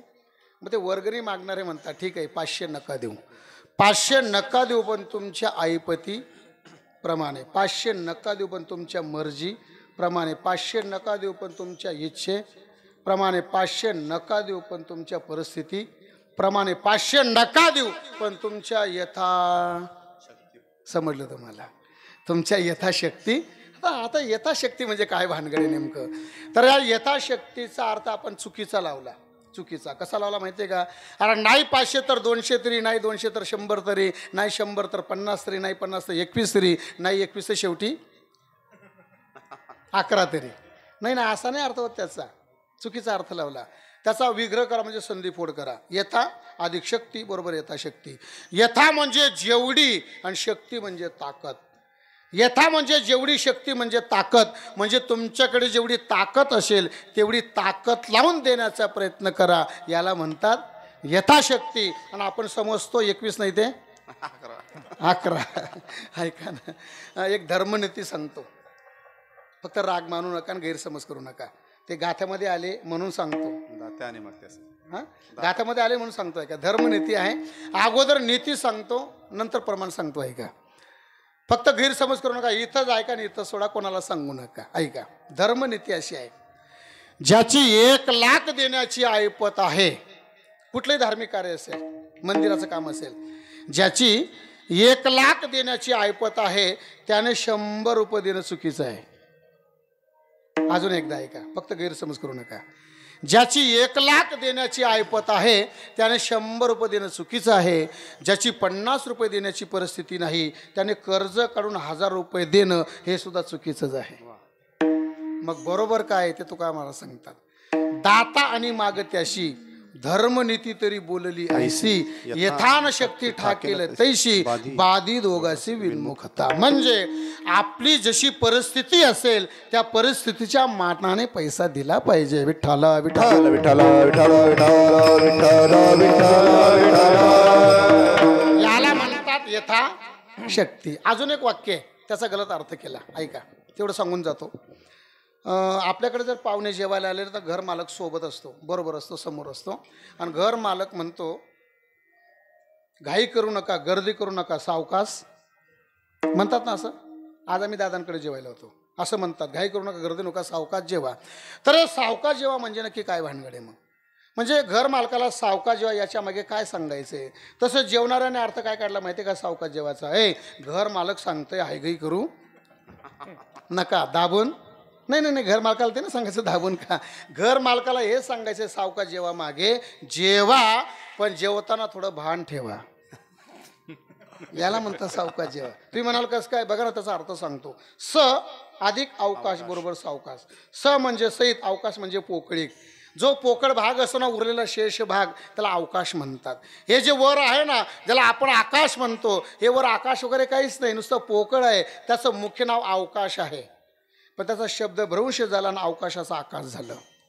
ऐका, शब्द भ्रंश झाला ना तर नावं बदलत असतात. तुमच्या ओळखीचे वाक्य सांगतो, माझ्यापर्यंत आलेले आहेत, बहुतेक या पिढीला माहिती नाही आणि याला तर अजिबात माहिती नाही. अशी 2 वाक्य आहेत. आपली पिढी संपली, ते वाक्य बंद होणार आहेत. अशी 2 आता आठवण करून देतो. ज्याला आपण सध्या रविवार म्हणतो, याला पूर्वी म्हाताऱ्या बाया काय म्हणायच्या?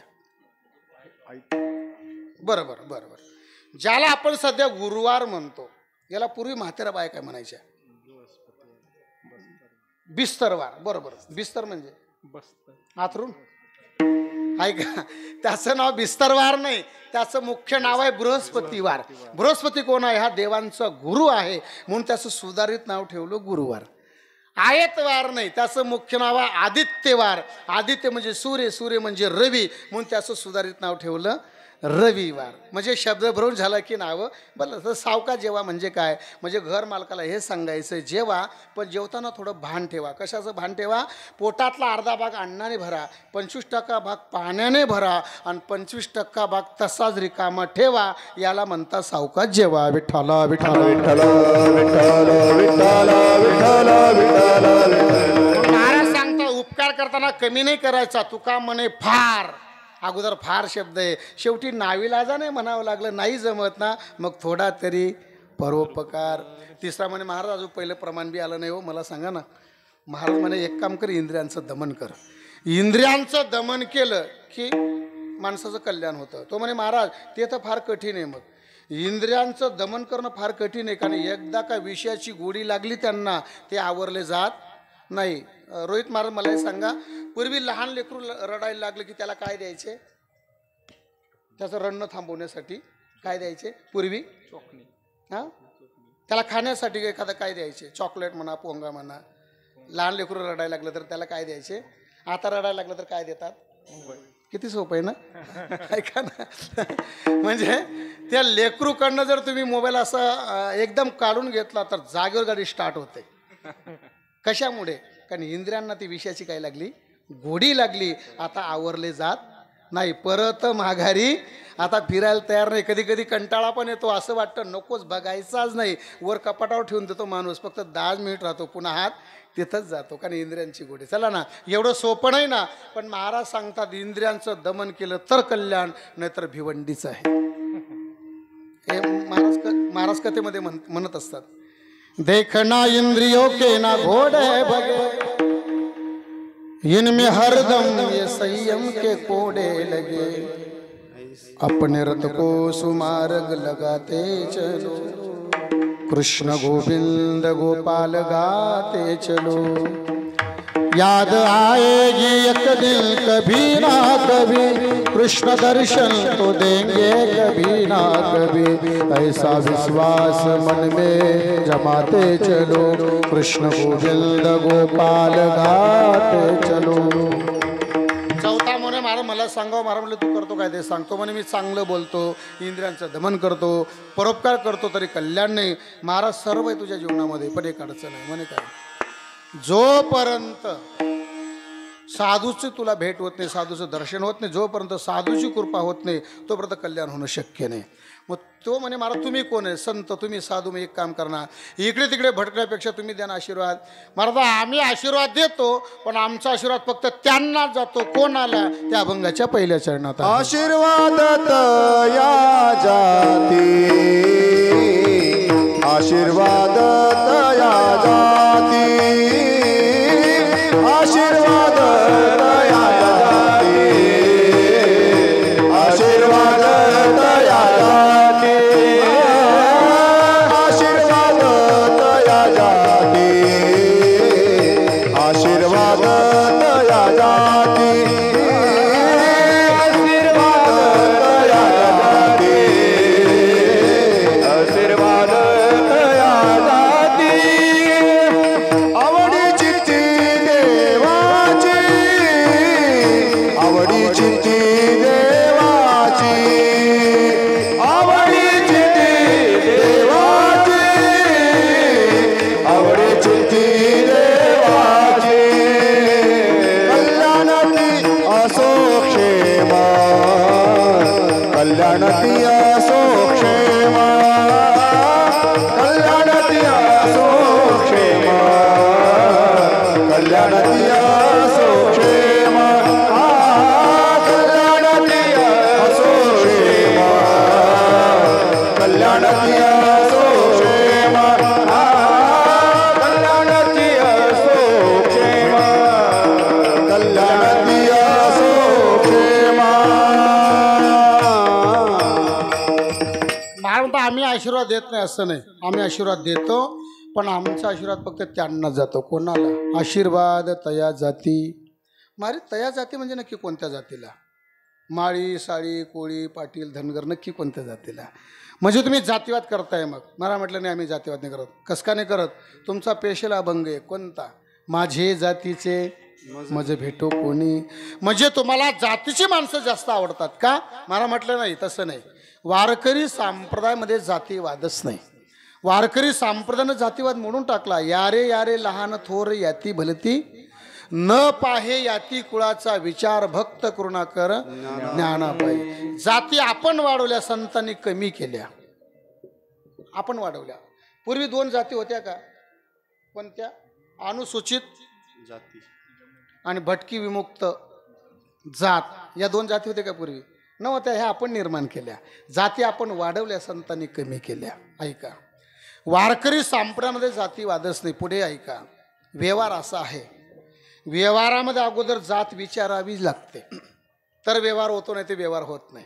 व्यवहार असाच आहे की जात विचारल्याशिवाय कोणताच व्यवहार सुरू होत नाही, आणि परमार्थ असाच आहे की जात विसरल्याशिवाय कोणताच परमार्थ सुरू होत नाही. विठ्ठला विठ्ठला विठ्ठल विठ्ठल विठ्ठल विठ्ठल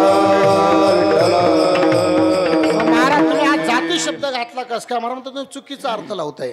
जाती म्हणजे जातून तया म्हणजे त्याला, आमचा आशीर्वाद त्याला जातो. कोणाला? आवडी चित्ती देवाची. ज्याच्या चित्तामध्ये देव आहे, देव वशी चित्ते असं ज्याचं अंतकरण आहे, ज्याला देव आवडतो, परमार्थ भजन कीर्तन हरिपाठ काकडात वारी या गोष्टी आवडतात, आमचा आशीर्वाद त्याला जातो. तुम्ही देता का? आम्ही देण्याची गरज नाही. देव जर त्यांच्या ध्यानात मनात चित्त असेल तर आमचा आशीर्वाद त्यांना जाणार, इच्छा नसली तरी त्यांना जाणार. असं घडतंय का? असं घडलं म्हणून सांगताय का? महाभारताचं युद्ध चालू असताना 35 कौरव मारले गेले, 35, पण एकही पांडव मेला नाही. दुर्योधनाला राग आला आणि भीष्माचार्यानं म्हटलं, महाराज तुम्ही अहो युद्ध करताय काय गंमत आहे? माझे 35 भाऊ मेले आणि एकही पांडव मेला नाही. तुम्ही नक्की माझ्या बाजूने आहात का पांडवांच्या बाजूने? ते लक्षात येत नाही. भीष्माचार्याला राग आला, माझ्यावर संशय घेतो. त्याने प्रतिज्ञा केली, उद्या संध्याकाळपर्यंत एकही पांडव ठेवत नाही, निष्पांडव पृथ्वी करतो. प्रतिज्ञा केली. कोणालाच खबर नाही, फक्त देवालाच माहिती होतं. पांडव सुस्त झोपले होते 2 वाजता, पण देवाला झोप नाही. द्रौपदीला उठवलं, द्रौपदी उठ म्हणे का? तू जर झोपली तर उद्या संध्याकाळपर्यंत कुंकू पुसलं जाईल. का? कारण भीष्माचार्यांची प्रतिज्ञा निष्पांडव पृथ्वी करणार. म्हणे मग आता एक काम कर, आपण त्यांच्या शिबिरमध्ये जाऊ. ते 3:30ला झोपत नाही, ध्यान करतात, डोळे बंद असतात. तिथे गेल्यावर तू त्यांच्या पाया पड, पण बोलू नको, तुझा आवाज ओळखतात. आणि घोंगड घे, चेहरा पण दाखवू नको, तुला ओळखतात. तिथे गेल्यावर फक्त बांगड्या वाजव, पाया पड, तुला आशीर्वाद देतील. ठरलं. 3:30 वाजता शिबिरमध्ये नेलं. भीष्माचार्य ध्यान करत होते. द्रौपदीने साडीचा घोंगड पुढे घेतला, जवळ गेली, हातातल्या बांगड्या वाजवल्या, पाया पडली. भीष्माचार्यांना असं वाटलं कोणीतरी बाई पाया पडायला आली. त्यांनी डोळेनं उघडता आशीर्वाद देऊन टाकला, सौभाग्यवती भव असं म्हटलं. आणि द्रौपदीने साडीचा पदर वर घेतला आणि पहिला प्रश्न केला, महाराज मला एक सांगा, हे खरं का ते खरं? भीष्माचार्य म्हणे तू कोण आहे? म्हणे मी द्रौपदी आहे. मग एवढ्या रात्री तुला इथपर्यंत कोणी आणलं? म्हणे एक सालदार आलेला आहे सोबत. प्रमाण आहे, ऐका ना. ऐसा भक्तीशी भुलला नीच कामे. कोण आणलं तर मला दाखव. बाहेर आलं तर भगवान श्रीकृष्ण. द्रौपदीने ते नंतर बघू, अगोदर मला हे सांगा, हे खरं का ते खरं? काय खरं? महाराज संध्याकाळी तुम्ही प्रतिज्ञा केली निष्पांडव पृथ्वी करणार आणि 1 मिनिटापूर्वी आशीर्वाद दिलाय, सौभाग्यवती भव. मग हे खरं का ते खरं ते सांगा. भीष्माचार्य म्हणतात, द्रौपदी खरं सांगू का? ज्या अर्थी एवढ्या पहाटे तुला इथपर्यंत घेऊन आला, ज्या अर्थी द्वारकेचा राणा पांडवा घरी, ज्या अर्थी मागे पुढे उभा राहे सांभाळी, तर त्या अर्थी त्यापेक्षा हेच खरं. मग मला एक सांगा, भीष्माचार्यांची इच्छा होती का द्रौपदीला आशीर्वाद देण्याची?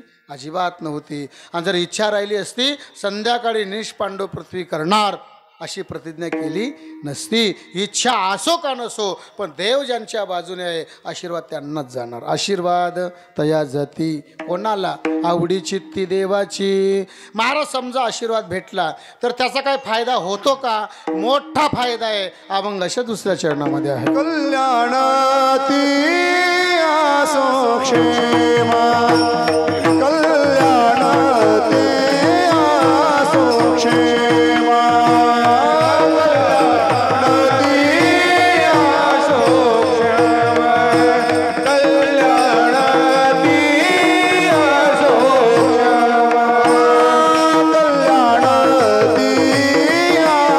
क्षेमा.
साधूचा आशीर्वाद माणसाला भेटला तर ते माणसाचं कल्याण होतं.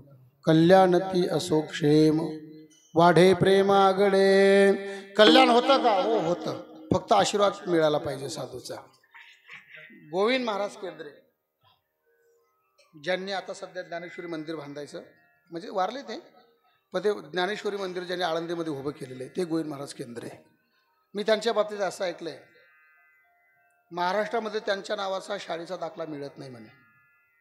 खरी गोष्ट आहे का? त्यांनी शाळेमध्ये पायच ठेवलेला नाही. मग शाळेचा दाखलाच नाही, फक्त जन्माचा ग्रामपंचायतचा दाखला आहे त्यांचा, शाळेचा दाखलाच नाही त्यांच्याकडे. खरंच बरं का, खरी गोष्ट आहे. पण मला असं वाटतं त्यांचे जेवढे सुभाषित पाठ होते एवढे कोणाचेच नव्हते. मला वाटतं नामदेव महाराज पटाळे यांचे सुद्धा नव्हते. इतके ते विद्वान होते. त्याचं कारण सांगतो ऐका. का एवढे विद्वान होते?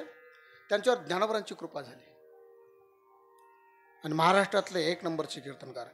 त्यांची क्रांती कशी झाली अजून, त्यांना एक मुंबईचा एक माणूस भेटला ठाण्याचा, नानजीबाई खिंजीबाई ठक्कर ठाणावाला, हे त्यांचं नाव आहे. ऐका ना, रेल्वे स्टेशनला तुम्ही कुठे उतरले तर त्यांच्या नावाचेच बेंच सापडतात बसायचे.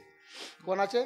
ते नानजीबाई खिंजीबाई ठक्कर ठाणावाला यांचे, मुंबई रेल्वे स्टेशनला. ऐका, इतका श्रीमंत माणूस. त्या माणसाची भेट झाली आणि त्यांच्या जीवनात एवढी मोठी क्रांती झाली. त्यांनी ज्ञानेश्वरीसारखं मंदिर उभं केलं. पण एक झालं, ते लवकर गेले. हे मी का सांगतोय?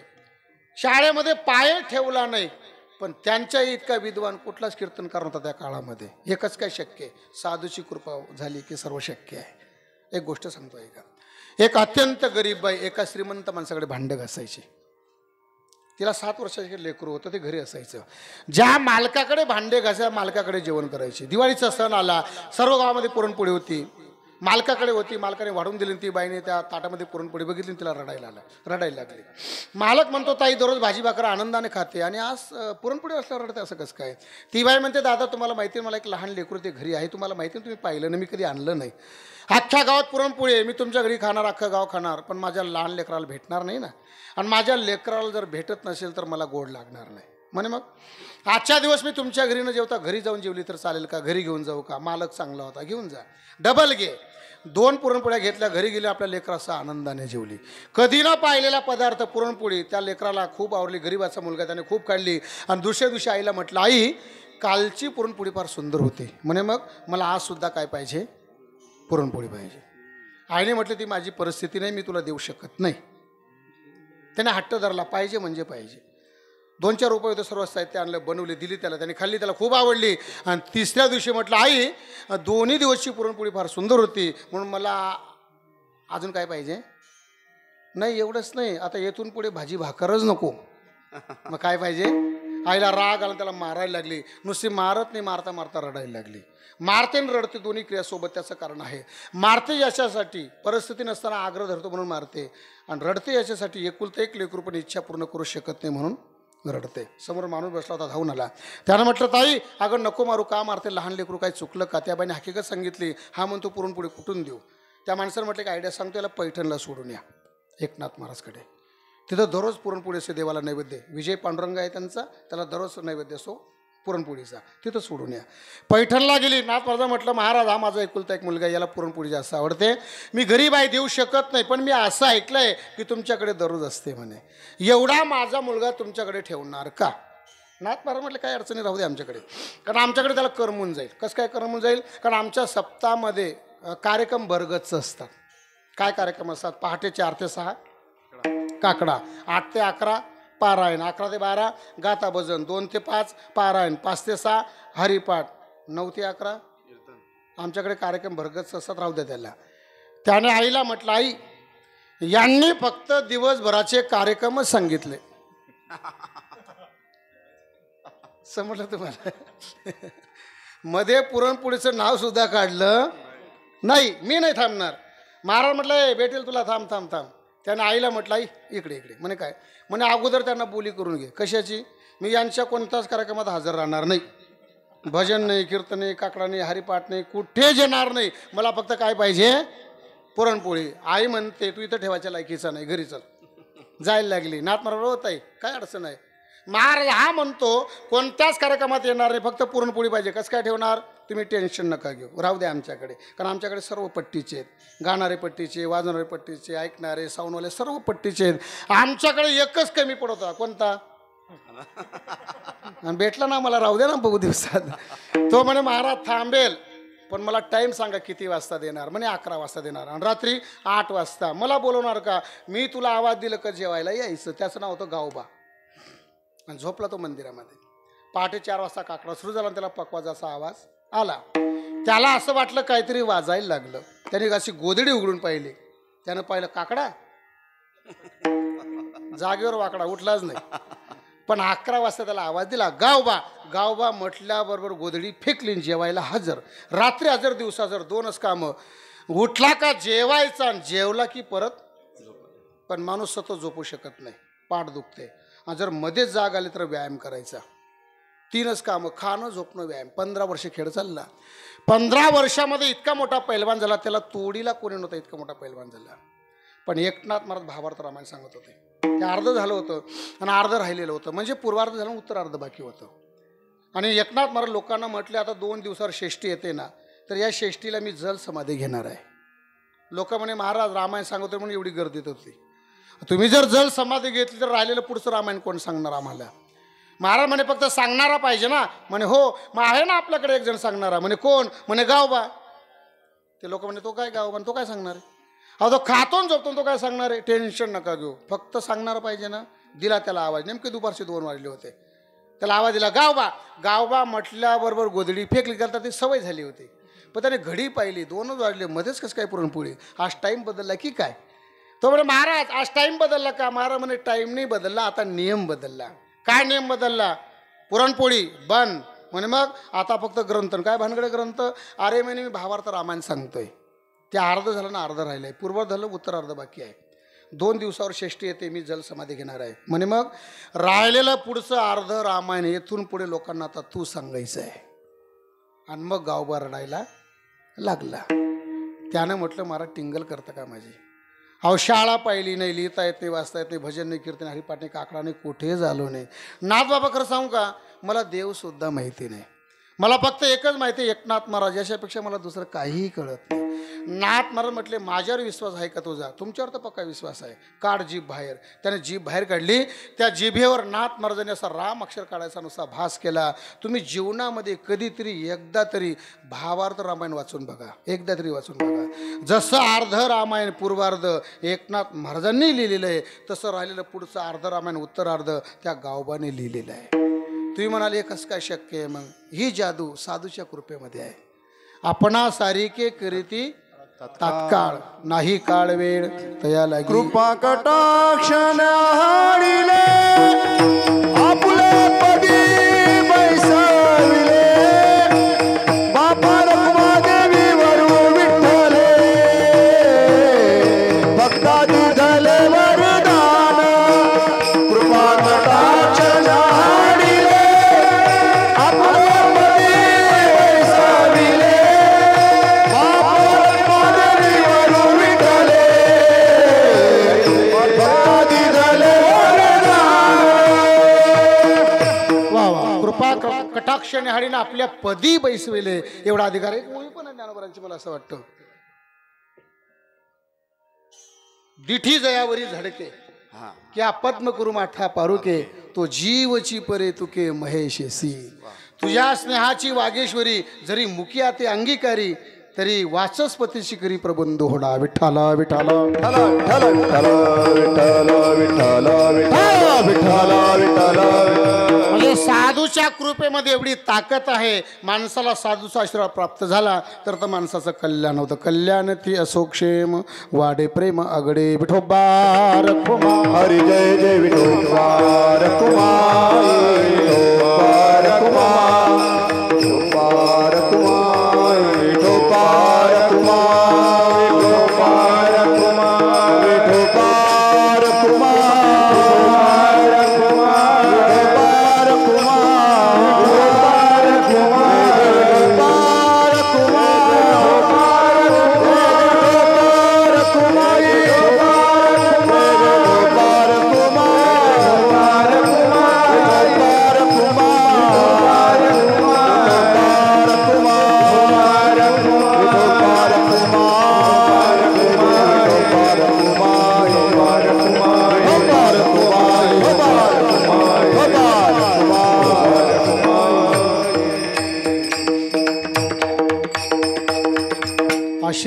तया जाती आवडी चित्ती देवाची कल्याण ती असो क्षेम वाडे प्रेम अगडे. पण महाराज म्हणतात आमचं जीवन असं आहे, आम्ही कोणाच्या मागे धावत नाही, कोणाच्या नादी लागत नाही, कोणाच्या पाया पडत नाही, असं कोणालाही साधू म्हणत नाही. मग महाराज तुम्ही कोणाच्याच पाया पडत नाही का? नाही ना, आम्ही पण पाया पडतो. कोणाच्या? त्या अभंगाच्या 3ऱ्या चरणामध्ये आहे. भक्ती भाग्य गाठी धना, भक्ती भाग्य गाठी धना, भक्ती भाग्य गाठी धना, भक्ती भाग्य गाठी धना, भक्ती भाग्य गाठी धना, धना, भक्ती भाग्य गाठी धना, भक्ती भाग्य गाठी धना, भक्ती भाग्य गाठी धना. ध्यान मन जीवासी, ध्यान मन जीवासी, जीवासी कल्याण तिया सुक्षेमा, कल्याण तिया सुक्षेमा. ध्यान मन जीवासी, ध्यान मन जीवासी, जीवासी कल्याण तिया सुक्षेमा, कल्याण तिया सुक्षेमा.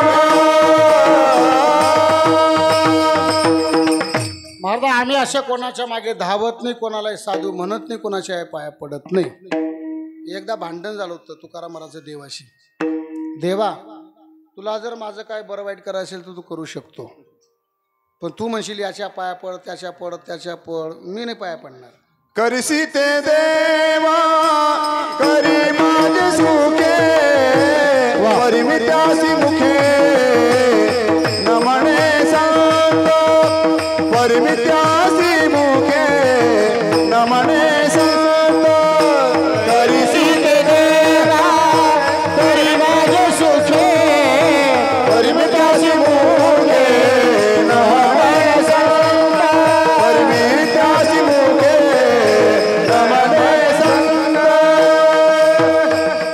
करसी ते देवा करी माझे सुखे, परिमी त्याशी मुखे न म्हणे संत.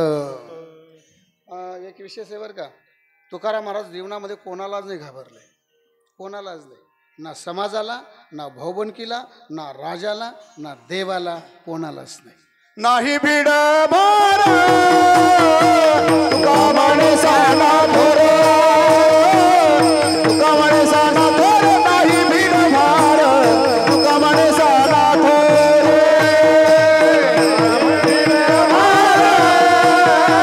तुका म्हणे साना थोर, तुका म्हणे साना थोर, तुका म्हणे साना थोर.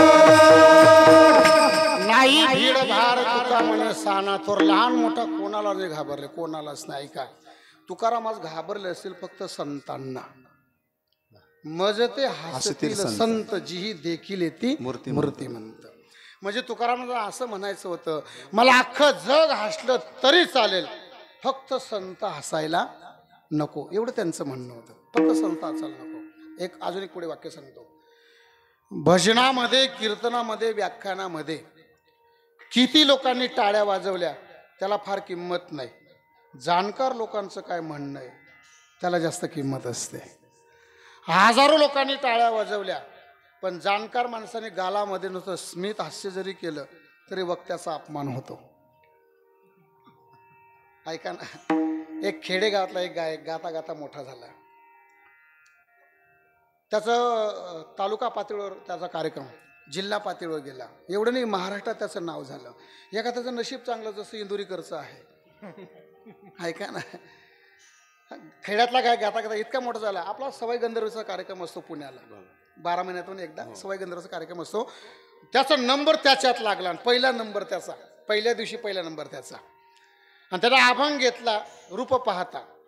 आता तो एवढा मोठा अख्ख्या भारतातले गायक असतात. पुढे पहिल्यानंतर मोठमोठे गायक होते.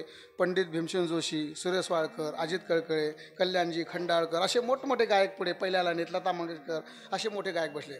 आणि याचा पहिला नंबर यानं आपण घेतला रूप पाहता. यानं जसे शब्द काढला मुखातून रूप पाहता तसं टाळ्यांचा कडकडाट झाला. एवढा मोठा सभागृह टाळ्या वाजल्या, गोंधळ झाला, बंद पडलं.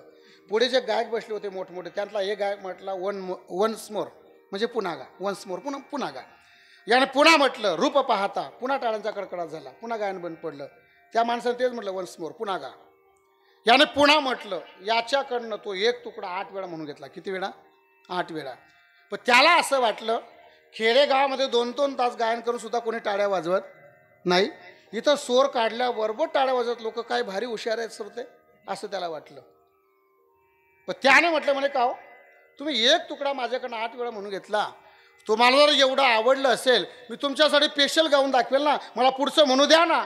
तर ते पुढे बसले गायक म्हणतात जोपर्यंत पहिलं स्वरात म्हणत नाही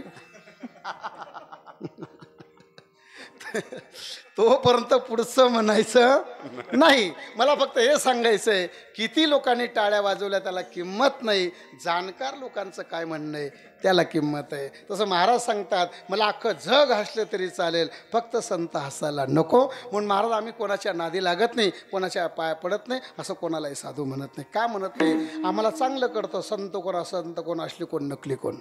तुका म्हणे मज कळते चाचणी, बडबडीची वाणी अथवा सत्य. हा चाचणी शब्दाचा अर्थ होतो परीक्षण. चाचणी शब्दाचा अर्थ काय होतो? परीक्षण करणे. आणि मला असं वाटतं रोहित महाराज हा चाचणी शब्द बर्फी पाडताना पण वापरतात. काय म्हणतात तुमच्याकडे त्याला? आबा लोक त्याला ऐरणीमध्ये चाचणी म्हणतात. हां चाचणी म्हणतात ना? चाचणी नाही, त्याचं मुख्य नाव आहे चाचणी. म्हणजे परीक्षण म्हणजे तपासणे, परीक्षण करणे. माझा टाईम संपलेला आहे पण 1 मिनिटात एक गंमत सांगतो ऐका. बर्फी जर पाडायची असेल मला असं वाटतं आचार्यापेक्षा घर मालकाला जास्त कष्ट असतं ना. हे बघा सरपण आपण आणायचं, चूल आपण पेटवायची, कढई आपण ठेवायची, पाणी आपण टाकायचं, साखर आपण टाकायची, जाळ आपण लावायचा, सर उठाठेव आपण करायची. आणि तो आचारी येतो आणि नुसता पाक तपासला का 5000 घेतो. ते भजनी मंडळ म्हणे पुढच्या वेळेस आचारी आणायचा नाही म्हणे. का? कामं आपण करायची, आपण दमायचं आणि नुसता पाक तपासला का 5000 घेतो, आचारी बन म्हणे. मग पुढच्या वेळेस पाक कोण तपासेल? आपल्यापैकी कोणी बी एक जण तपासेल. मग तो आचारी म्हणे बर्फी नाही बनणार, त्याचे लाडूच होतील म्हणे. कसं काय? कारण ते पाकाचं जे वर्म आहे ते फक्त मला कळतं. तो म्हणतो फक्त मला कळतं, मला कळत नाही. तुम्ही काम किती करता ते महत्त्वाचं नाही, त्याचं वर्म काय आहे ते फार महत्त्वाचं आहे. आणि खरं आहे कामापेक्षा वर्म हे कधीही श्रेष्ठ असतं.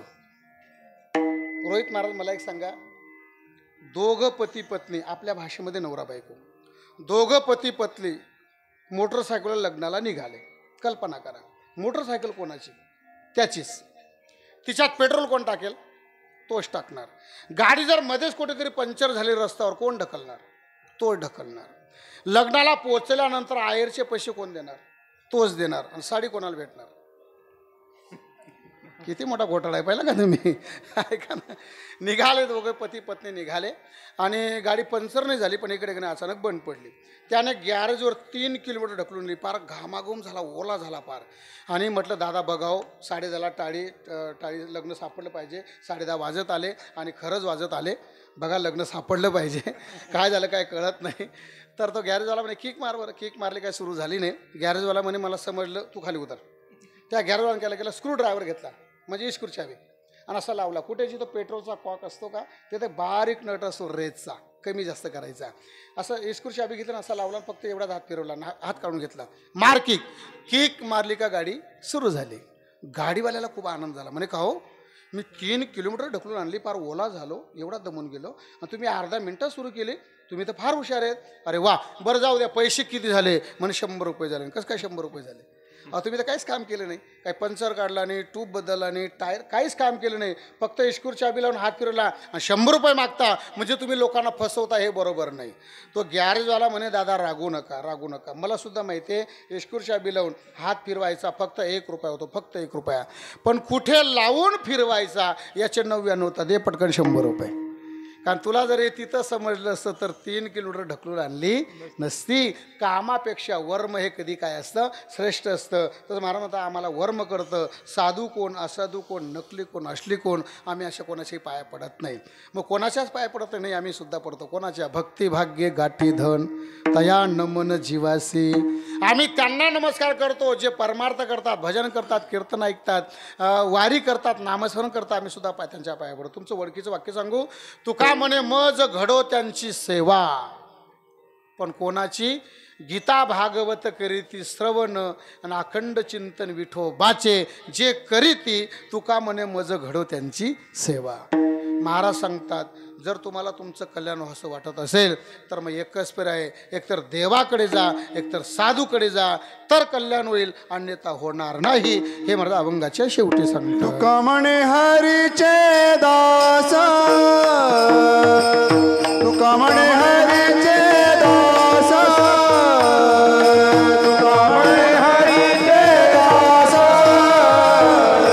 तुका म्हणे हरीचे दास, तुका म्हणे हरीचे दास, तुका म्हणे हरीचे दास, तुका म्हणे हरीचे दास, तुका म्हणे हरीचे दास, तेथे आस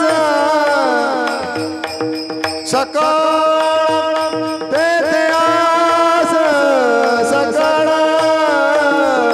कल्याण दिया सोक्षेम, कल्याण दिया सोक्षेम, तेथे आस सकाळ, इथे आस सकाळ, कल्याण दिया सोक्षेम,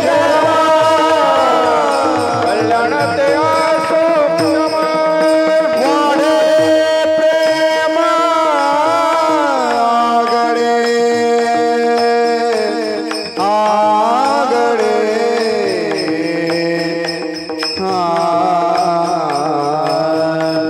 वाढे प्रेम आगडे, आगडे, वाढे,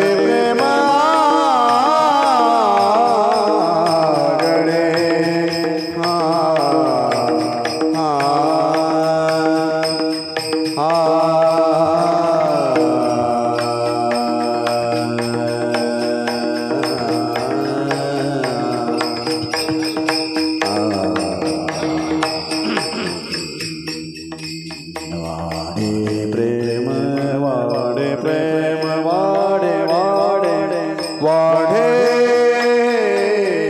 वाडे, वाडे, वाडे,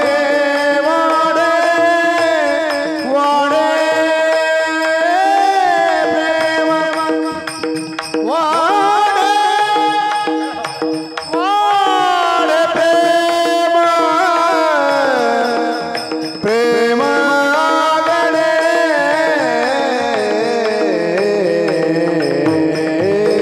वाडे प्रेम, वाढे प्रेम आगडे,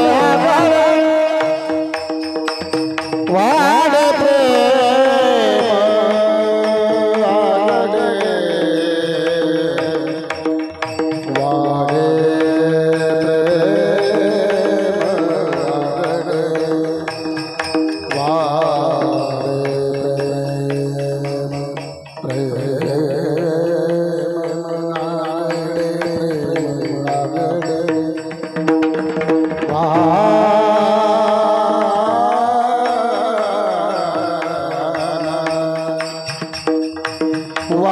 प्रेम आगडे, वाढे प्रेम आगडे,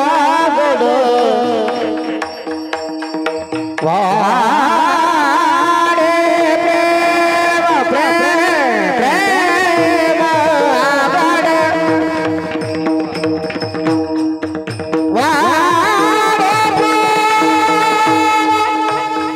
प्रेम आगडे, वाढे प्रेम,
सांगता जीवनामध्ये कल्याण असं वाटत असेल दोन पर्याय आहेत. एक तर देवाकडे जा, एक तर साधूकडे जा. तुमच्या मनामध्ये एखादी इच्छा असेल, अपेक्षा असेल, पूर्ण अशी वाटत असेल, एक तर देव पूर्ण करतो, एक तर संत पूर्ण करतात. दोघांसाठी प्रमाण आहेत. सत्य संकल्पाचा दाता नारायण सर्व करी पूर्ण मनोरथ. एक देव पूर्ण करतो आणि दुसरे संत पूर्ण करतात.